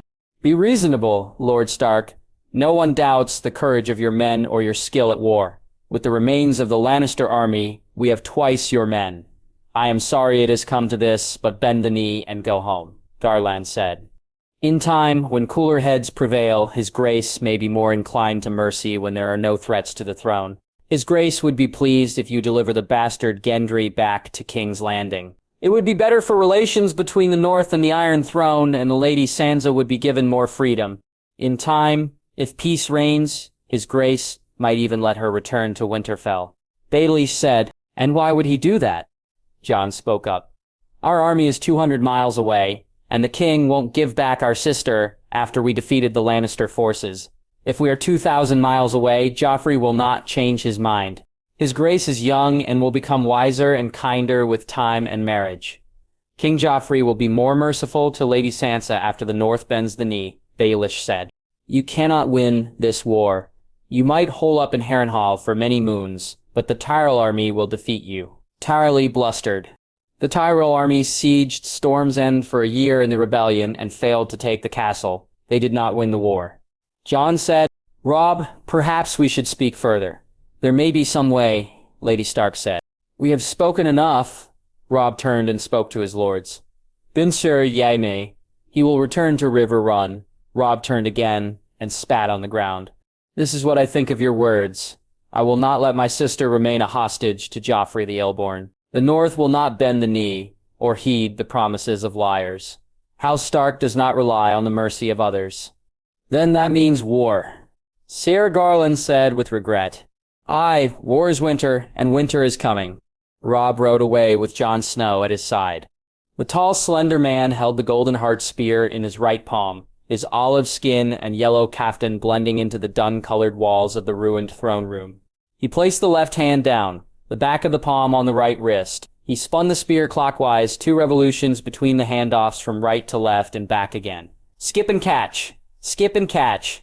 The spear twirled slowly at first, but then faster and faster until the weapon moved in a blur and the long steel blade seemed everywhere and nowhere at once. The spear spun at an incredible speed, but the man stood undisturbed in a stable pose. His hands moved quicker than a viper, but his shoulders were entirely relaxed and no sweat dripped on his face. In his youth, Oberyn Martell studied Sojutsu, the art of the spear, with the fighting monks of Yi Ti.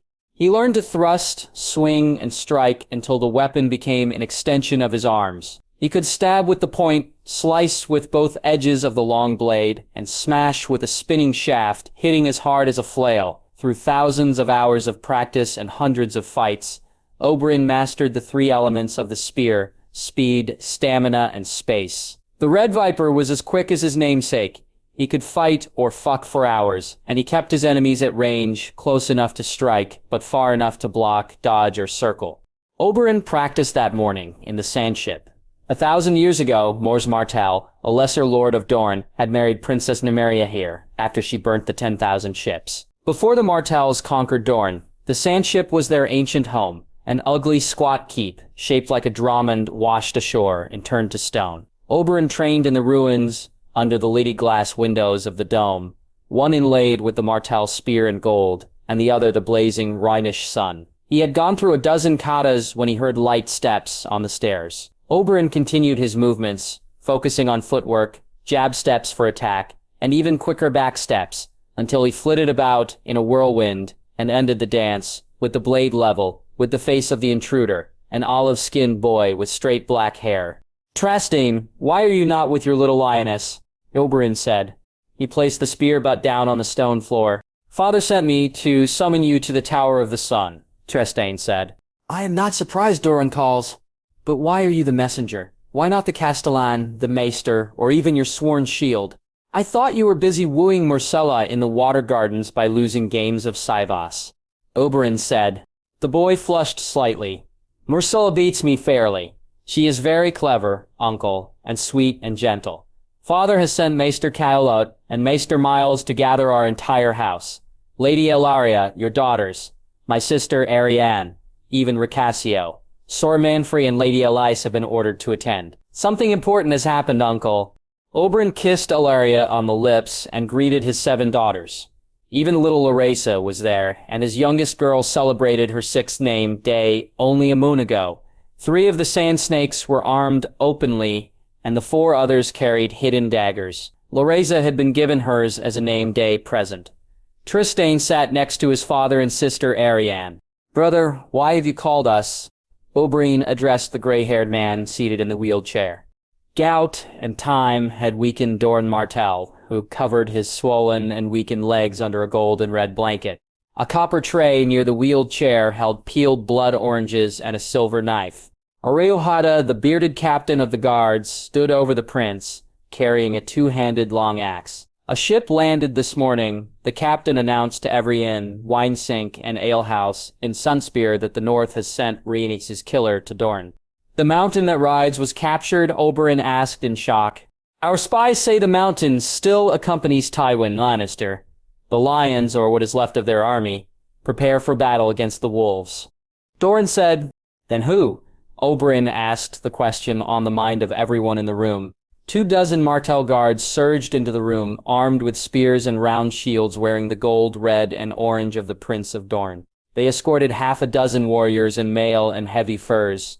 The leader was a boy of 10 and 2, with pale blonde hair and dark blue, almost purple eyes.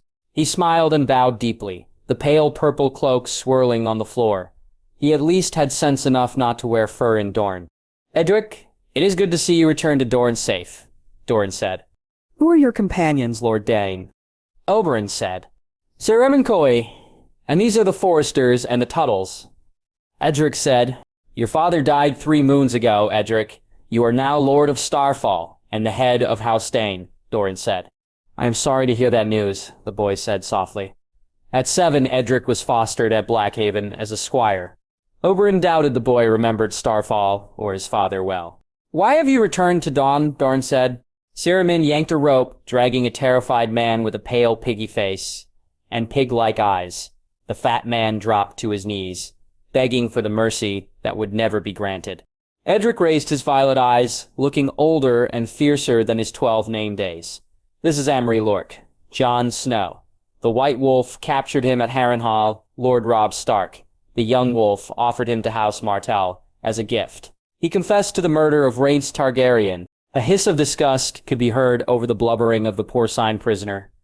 "We should take his head now," Arianne Martell said. "Not before we have found out the truth about the sack of King's Landing," Oberyn said. "Prince Oberyn, the Starks have already done so. Lorch killed Rhaenys. Gregor Clegane killed Aegon and Elia Martell. Lord Tywin Lannister ordered the royal children slain and the bodies delivered to Robert Baratheon. Lorch confessed this to Robb Stark and Jon Snow." Edric said. If he had a spear, Oberyn would have impaled the fat man. His brother held up his hands to quiet the sand snakes. "Thank you, Edric. But how is it that you deliver this message? You served Lord Beric. Why do you follow House Stark?" "When the Starks captured us, Thoros declared Jon Snow to be Azor Ahai reborn, and the prince that was promised. Lord Beric pledged his sword to the White Wolf," Edric said. "The prince that was promised, born amid salt and smoke, beneath a bleeding star. I know the prophecy. But does this Jon Snow claim to be a savior?" Oberyn asked. Edric reddened. "Actually, Snow does not believe Thoros. He was more annoyed than pleased with our vows of fealty. He would rather kill the Lannisters than fulfill any prophecy." Oberyn laughed. "I like the bastard already. A prince who does not wish to be a prince. That sounds like Snow. He was skilled as any maester, but he refused to forge his links until he turned 1 and 6. The dark-skinned woman wore a yellow cloak over her green brigandine. The black hair was still short, but had grown longer in the sea voyage. "Ursarla, you are back from the Citadel," Arianne said. "Sister, have you gotten tired of all that learning?" Nymeria said with a mocking smile. "I traveled here on the cinnamon wind because I wanted no maester to see the raven. Father, uncle, I know Jon Snow well. He was my best friend at the Citadel," Cyrilla said. "Cyrilla, I am delighted to see you." Oberyn embraced his 4th daughter. "You and Lord Dane have many stories to tell. Let us do so over a meal. And as for this scum, lock him in the deepest dungeon. His dying will be long, and his name will be forgotten." As Oberyn expected, the snake was too much for the Northmen. Saruman, Lord Gregor Forrester, His sons and henchmen snacked on the sharp white cheese, olives, and flatbread. They ate the dates cooked in honey and the stuffed grape leaves, filled with raisins, peppers, onions, and mushrooms. They even stomached, with great difficulty, the sausages and shrimp, spiced with Aleppo, poblano, and bird's-eye peppers. But the Foresters and Tuttles blanched the grilled snake with fiery mustard sauce, covered with dragon peppers. The snake needs more venom, Arianne said, licking the sauce off her finger. The Northmen and Saruman rushed out of the hall, leaving the Martells alone with Edric. Oberyn chuckled. They lasted longer than I expected. Northmen do not appreciate our cuisine. Illyria rolled her beautiful exotic eyes. Send them a platter of cream cakes. It will soothe them. Now, Edric, tell us the true tale. What have you seen in the Riverlands? Oberyn commanded. Wait. Arianne pointed to her brother. Should he be here? Why am I not allowed, sister? Duria and Larissa are here, and they are younger than me. Trystane said angrily. Isn't it obvious? Trystane might tell Marcella. Do we want the Lannisters to know our thoughts? Arianne said. The youngest Martell flushed red. His father put his hand on the boy's elbow. Trystane is family, and in time Marcella will be too. Arianne, you have accused me of keeping secrets. Everyone in this room is curious about the war in the Riverlands. If they do not hear now, they would seek Lord Dane out. And besides, the Maesters track every raven in Sunspear. Edric began. He spoke about the Lightning Lord's death and rebirth at Mummer's Ford. He talked of the devastation in the Riverlands from fire, war, and floods, and how the Brotherhood without banners tried but failed to defend the small folk from the mountain, the goat, and the lions. Then the wolves came into the picture. Edric told of the inn at the crossroads, and how Jon Snow had ambushed them there. There, Lord Beric and Thoros swore their loyalty to the White Wolf. He mentioned Robb Stark's voyage north to deal a blow to the Greyjoys at the neck. Edric finished with the march to Harrenhal, and Vargo Hoat's betrayal and brutal death at the hands of prisoners. An exciting tale, but what about the battles? What of Oxcross and the Golden Tooth? Or the Bloody Trident? Doran said. Prince Doran, I only know what I heard. I would have fought at Harrenhal, but Lord Snow captured the castle without any losses. The Northmen think the young wolf cannot be beaten in the field, and that the White Wolf is a sorcerer. He took the tooth and broke the Westerlands with cunning. They claim he used magic at the Trident to hold a wall against 5 times his number with an army of wolves and ravens. Hobara snorted. So many battles, and you did not even fight in one. His oldest daughter had always been impatient and eager for war. I don't see you fighting the Lannisters either. Soraya sniped. Robb Stark wants an alliance with House Martell. Dornish swords and spears to fight the Lannisters. Edric said. Father, I thought we are allied with the Lannisters. Trystane said. Yes, your little princess. She has such lovely curls. Tiain said in a gentle voice. Her sisters knew better. Alliances can be made and unmade, but our spies in the capital say that the Northmen are doomed. The army of the Reach are 30,000 strong, with another 10 at King's Landing and more still at Highgarden. The talks have failed. The Roses and the Lions will besiege Harrenhal, Doran said. It would be different if Dornish spears were in the Riverlands, Obara groused. True, but how do our spears travel 1,000 miles? No one expected Robb Stark to crush the Lannisters. Even if we sent men today, they would not arrive at Harrenhal in a moon. The last report is that outriders of the 2 armies are less than 100 miles apart, Doran said. Prince Doran, Jon Snow asked if House Martell wants to avenge your sister and her children. Edric said. The room erupted in anger, and Oberyn felt shame that the Northmen had done more to hurt the Lions than Elya's family. We have waited years for revenge. We should strike now. The Lions are weak. The Lannister army has lost 4 battles in a row. Arianne hissed. That does not mean they will lose the 5th. The alliance with Highgarden has bought 40,000 swords to the Iron Throne.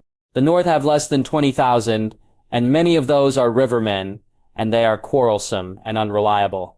I do not play the game of thrones to lose. Doran said firmly. You do not play the game at all. The wolves are fighting. The lions are fighting. Even the fat flower of Highgarden is fighting. And what are the Dornish doing? Nothing. We are eating. Nymeria Sand said, I will not spill Dornish blood for no reason, as Stark is badly outnumbered. Mace Tyrell is a fool, but his lords are not. The lions are still in the field. Balon Greyjoy still hates the north.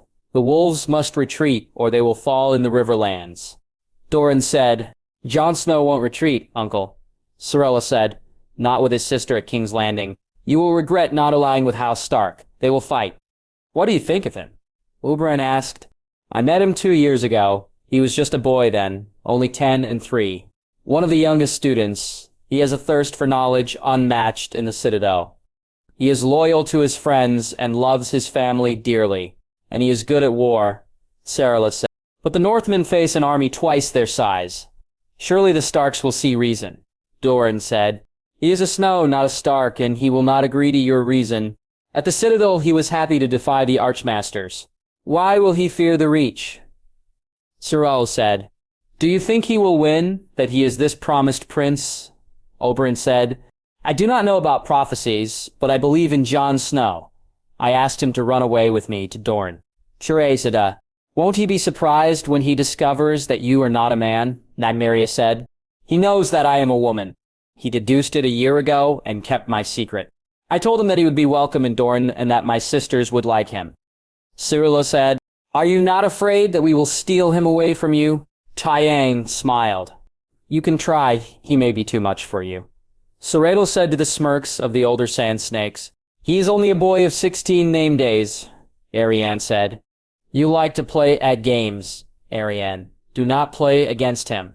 Jon Snow is a dangerous opponent and deadlier than he seems. Be glad that he is not our enemy.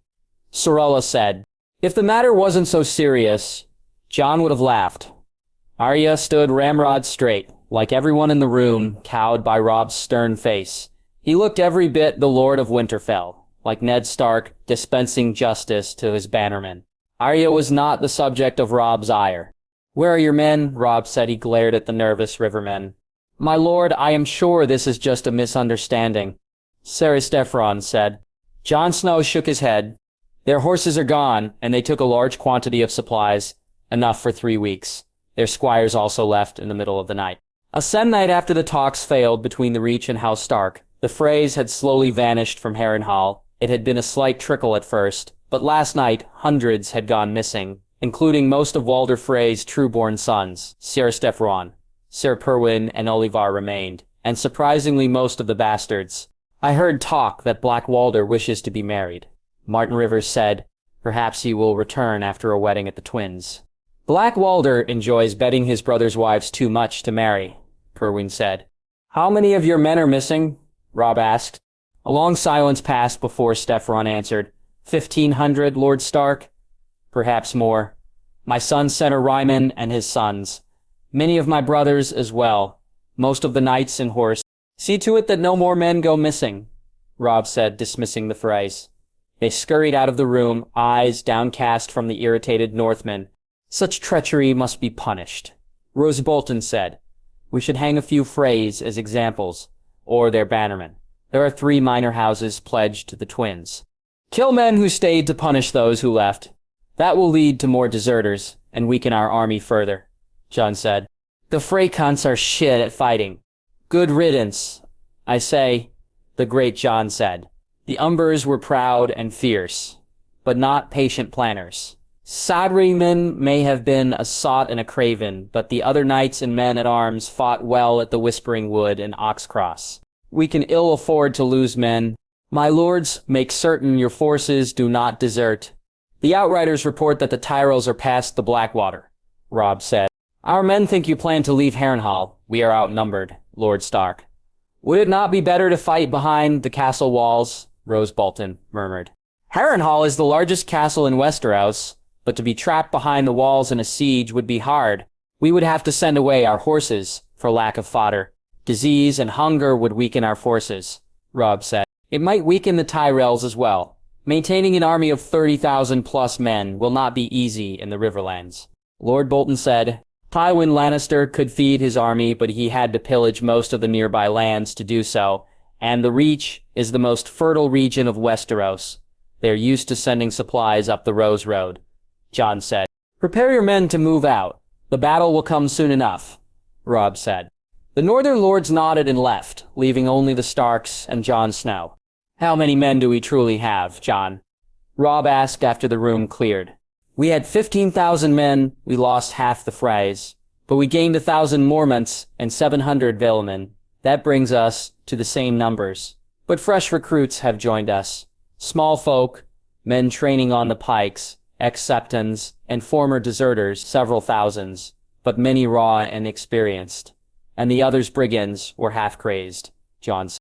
I saw many with rainbow stripes on their cloaks and sword belts. They all have a crystal sword on their shields. Some even have a 7-pointed star branded on them, Rhea said. The warrior sons, men dedicated to the faith of the Seven and angry at the Lannisters for destroying the Septs, Jon said. Robb shook his head. Can we trust these recruits in battle? The Blackfish says these are broken men who have suffered too much. They cannot withstand a strong charge. Most men break under a charge. If 1,000 knights of the Reach attack at a full gallop, we would have to pray to the old gods that the footmen would hold, and our new pikemen have only used their weapons for only a moon's time, Jon said. What are you two talking about? Arya asked her brothers. Robb flattened out the map of the Riverlands and placed down a few tokens of different colors. There are 3 basic groups of soldiers: archers, horsemen, and infantry. Forget the archers for now, and just think of horse and foot. With the Vale, we have over 6,000 horse, 9,000 foot, and 4,000 new recruits. The recruits would fight with the infantry. Our cavalry is well tested. We defeated the Lannisters at the Whispering Wood and broke the siege at River Run. Jon took half the northern cavalry west, while the infantry was in the Riverlands. At the last battle, near the Trident, I led the cavalry against Lord Tywin's reserve and won, while Jon held the Trident. But that is good, right? That the knights and mounted fighters have fought well, Arya said. Yes, but it means the infantry has not been bloodied. It took nearly 3 weeks for Lord Bolton and Lord Karstark to march the foot soldiers down to Riverend, and Jon used the cavalry to attack Oxcross. The infantry has seen only one battle, and even then most of the hard fighting was done at the wall or by the horsemen, Robb said. Robb is worried about how the foot soldiers will fare. The Reach has thousands and thousands of armored lancemen. Knights charging at full speed would be frightening even for experienced veterans. For the Brotherhood without banners or smallfolk, Jon said, they would be cut to pieces. It might be better to leave them behind, Robb said. No, we need as many men possible. We are already badly outnumbered. I will find a use for them on the battlefield, Jon said. Then you will take charge of them? Robb asked. Jon nodded and his brother grimaced before leaving the room. Robb is angry, Rosier said after their brother departed. The room was empty now, except for the map lying on a table. Not at us. He is upset about the price. Do you know what is the most important thing for an army? Jon said. Numbers? Strength? Skill in battle? Arya said. Jon shook his head. No, it is discipline. An army without discipline will fall apart in any difficulty. By leaving, the phrase have hurt Robb's ability to command. That is far more important than 1,500 men. Fighting in a war is not like dueling in the yard. So not just sticking them with the pointy end? Arya said. Jon laughed. Not quite. He made 2 rows of coins on the map. 2 armies face each other in 2 lines.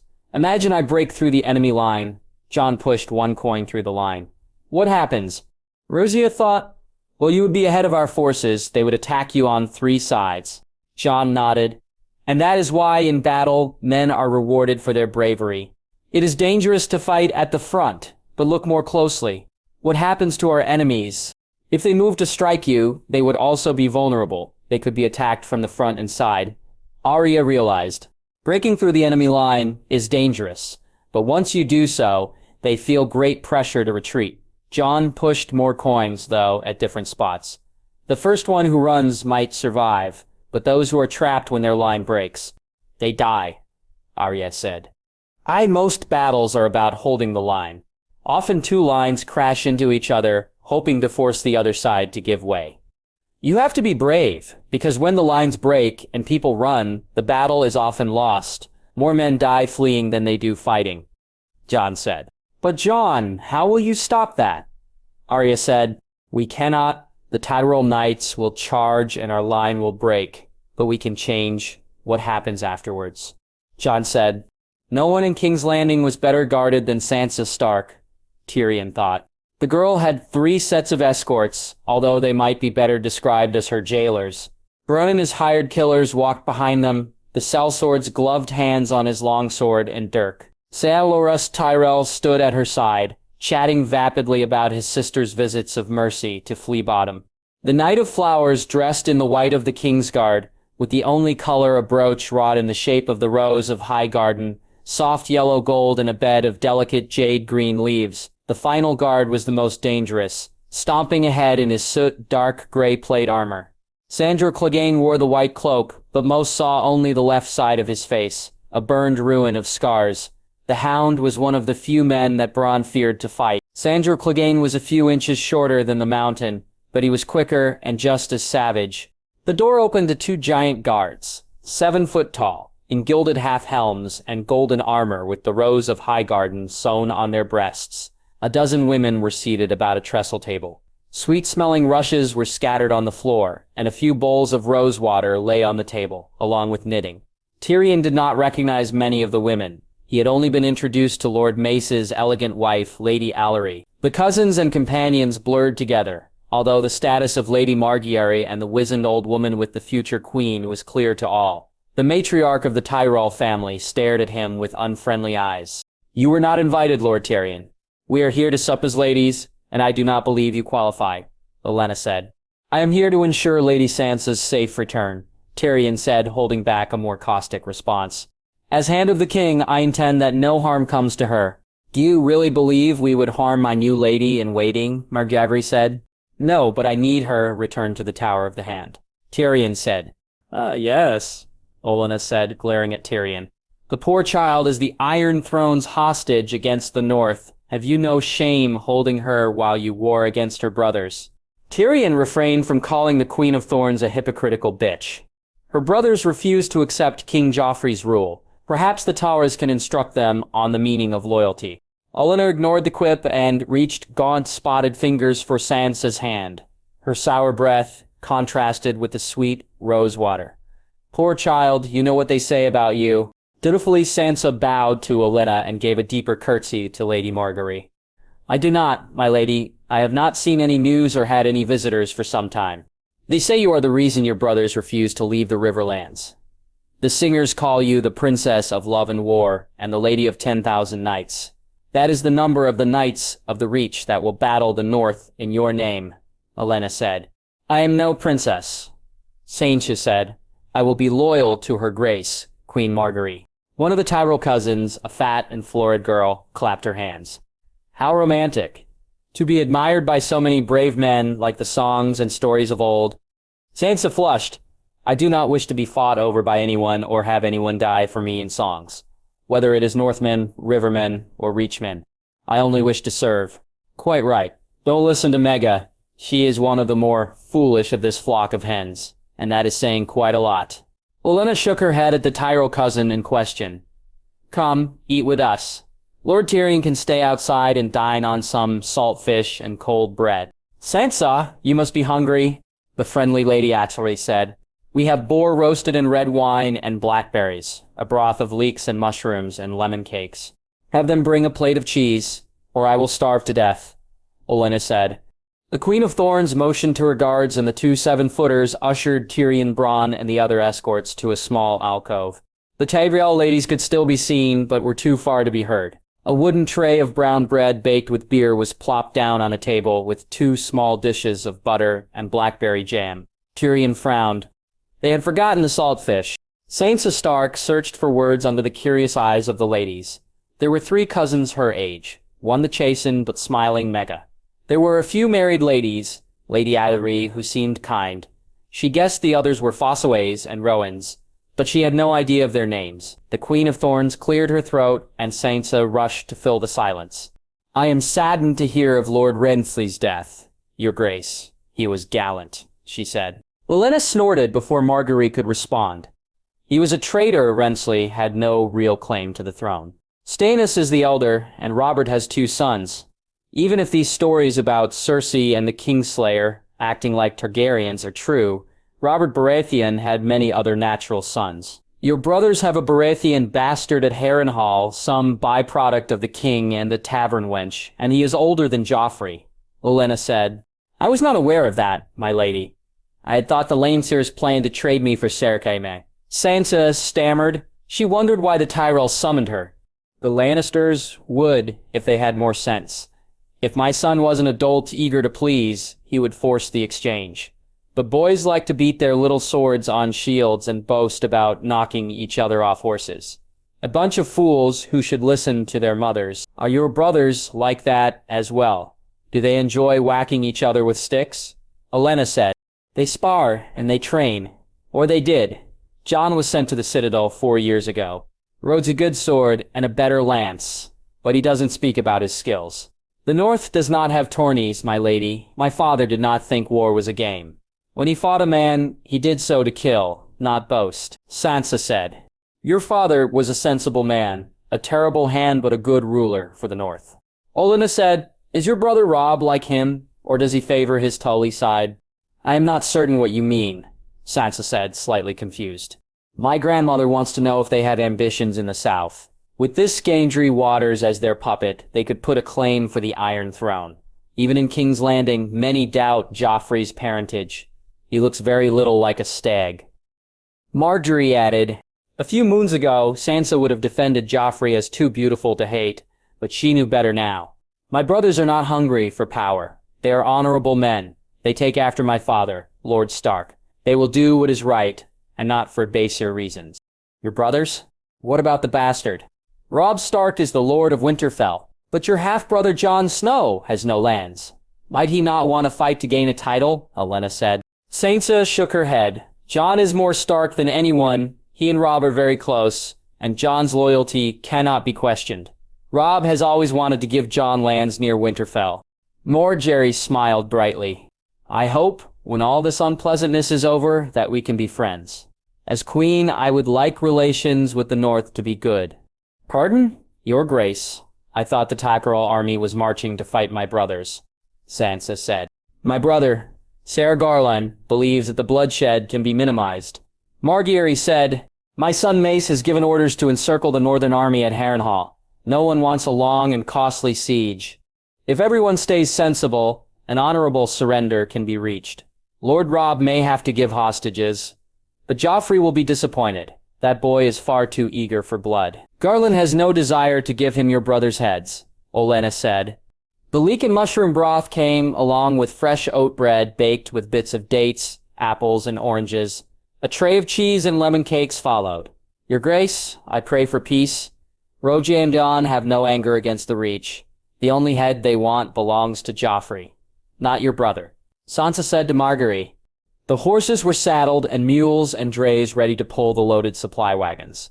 At the edge of the lake, Jon gave a few last orders to Maturin Manderly and the captains of the other riverboats. They would launch from Haraway and stay close to the western shore. That morning, Robb had spoken to both the cavalry and the infantry about the plans to march south. Jon would do the same for the recruits that were being gathered by the Wintertown boys. He looked over the motley bunch. Half a dozen outlaws with mismatched armor, sour faces, and few teeth stood with the Lightning Lord. These were the leaders of the Brotherhood, and not just the rank and file. Septons and begging brothers rubbed shoulders with soldiers pledged to the faith. Captains of the pike companies sat on the grass, the long spears jutting high into the air. The pikemen took Jon's instructions to become familiar with their weapons literally. Peasants, eager for glory, milled about with their crude axes, sickles, and hammers, as did drummer boys who had blended in with the crowd. Raymond merrily, and a few other knights, looked uneasy at the other attendees. Jon could understand their reservation. The new recruits did not inspire much confidence.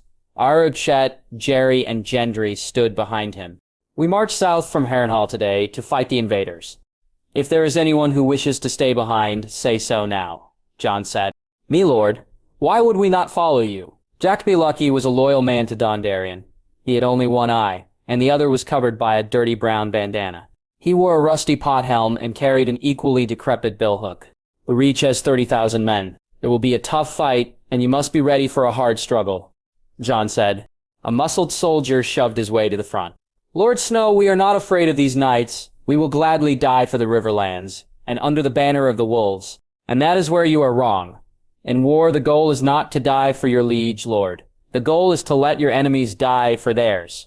My men will live to fight another day. Let the Knights of the Reach sacrifice themselves for glory. We will win. Jon waited for the cheering to die down. But to do that, do you remember what I asked before we marched on Harrenhal? You said to follow your orders or hang. Sir Raymond said, Aye, if you come with me, you had best listen.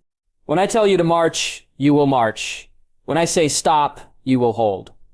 Every man here will heed my orders, or you are no use to me at all. Jon said, Is that clear? When I give commands, you must obey. But how will we know? On the battlefield, we cannot see you. Listen to your captains and the drummer boys. Their notes will tell you what to do. Make no mistake, if you wish to stay alive, obey me on the field, otherwise you will look like him. Jon pointed to the Lightning Lord, blind in one eye and battered with many wounds, and the Red God will not save you. The recruits renewed their vows of loyalty and chanted White Wolf with gusto. He was amazed at their boldness. Then again, he had been eager for war once too. Quite a speech, Snow, Jari said, grabbing his elbow. Stark wants to see you. The Mormont girl was with Eddard Karstark and Small Jon Umber. Any particular reason? Jon asked. Final orders, I think. We are ready to march, Snow. Small Jon said. Time to take it to the Southern cunts who smell like flowers. They smell a lot better than you, Umber, Eddard japed.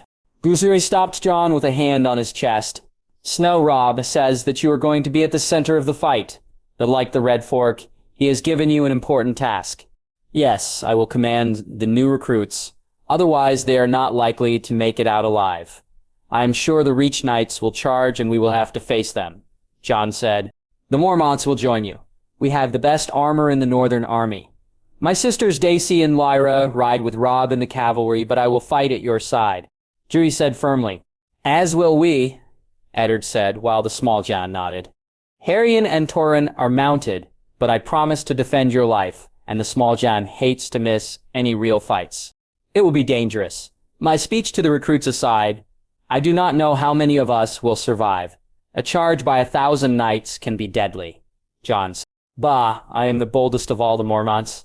On Bear Island, my name is Danger, Jari scoffed. Your name is Jory, and I think your 4 sisters would all claim that title. But I would welcome allies. There is great risk, though. This battle will be hard, Jon said. Jory shrugged. I would rather die fighting with you than in the winter cold. I want to face the enemy and have them sing songs about the courage of the she-bears. Let them fear the North. Let them know what 1,000 howling Mormonts can do in war. Let them see that death comes at the end of my morning star. Her dark eyes glittered in the morning light. He nodded and clasped Jory's hand in his. No one could say that Jory Mormont lacked fire. She was a true lady of the North and in her way, sweet as any Southern lass. If the war ended now, he would enjoy his stay on Bear Island. Jon and Arya made their way to the gatehouse. The Kingslayer was secured for transport in a prison wagon, singing a jaunty tune, 6 maids in a pool, a song about Florian the Fool and Jonquil the Maiden, in the Age of Heroes. Tully and Stark guards glared, but Sir Gamay only whistled back. They might never be friends, but Jon admired the confidence of the Lannister knight and his armor of insolence. They walked past Robb's guard and entered into a room with only Robb, Talisa, and the Tullys. Robb, there must be some other way, Lady Stark said. Perhaps a parley, or send a message to the Tyrells. They may be able to convince the throne to give up Sansa. The Tyrells failed before Sivra Garland made promises that he did not keep, Robb said. Sageddon is not Lord Mace. Either he or Lady Olenna may have more influence at King's Landing, Catelyn said. Mother, the die is already cast. Our scouts have spotted their outriders. The main army of the Reach has marched north of Stony Septon. They are less than 100 miles away, Robb said. If you lose, the Lannisters will pursue us north. It won't just be your head, but Bran, Rickon, and Arya, and we will never see Sansa again. She warned, We may be outnumbered, but that does not mean we will lose. I have seen the army of the Reach. Jon and I have a strategy to defeat them, Rode said. They outnumber you 2 to 1. There is no shame in bending the knee. The Lannisters want the Kingslayer released. If we do that, and there is no more war, Sansa may be released one day. Let us give Lord Tacflewan peace in return for mercy. Catelyn said, I do not want war, mother. But the throne refused to return Sansa, after agreeing to a trade. That is not justice. The Reach believes they cannot be defeated. Let us see how they fare in battle, and not boasts or tourneys. Robb said,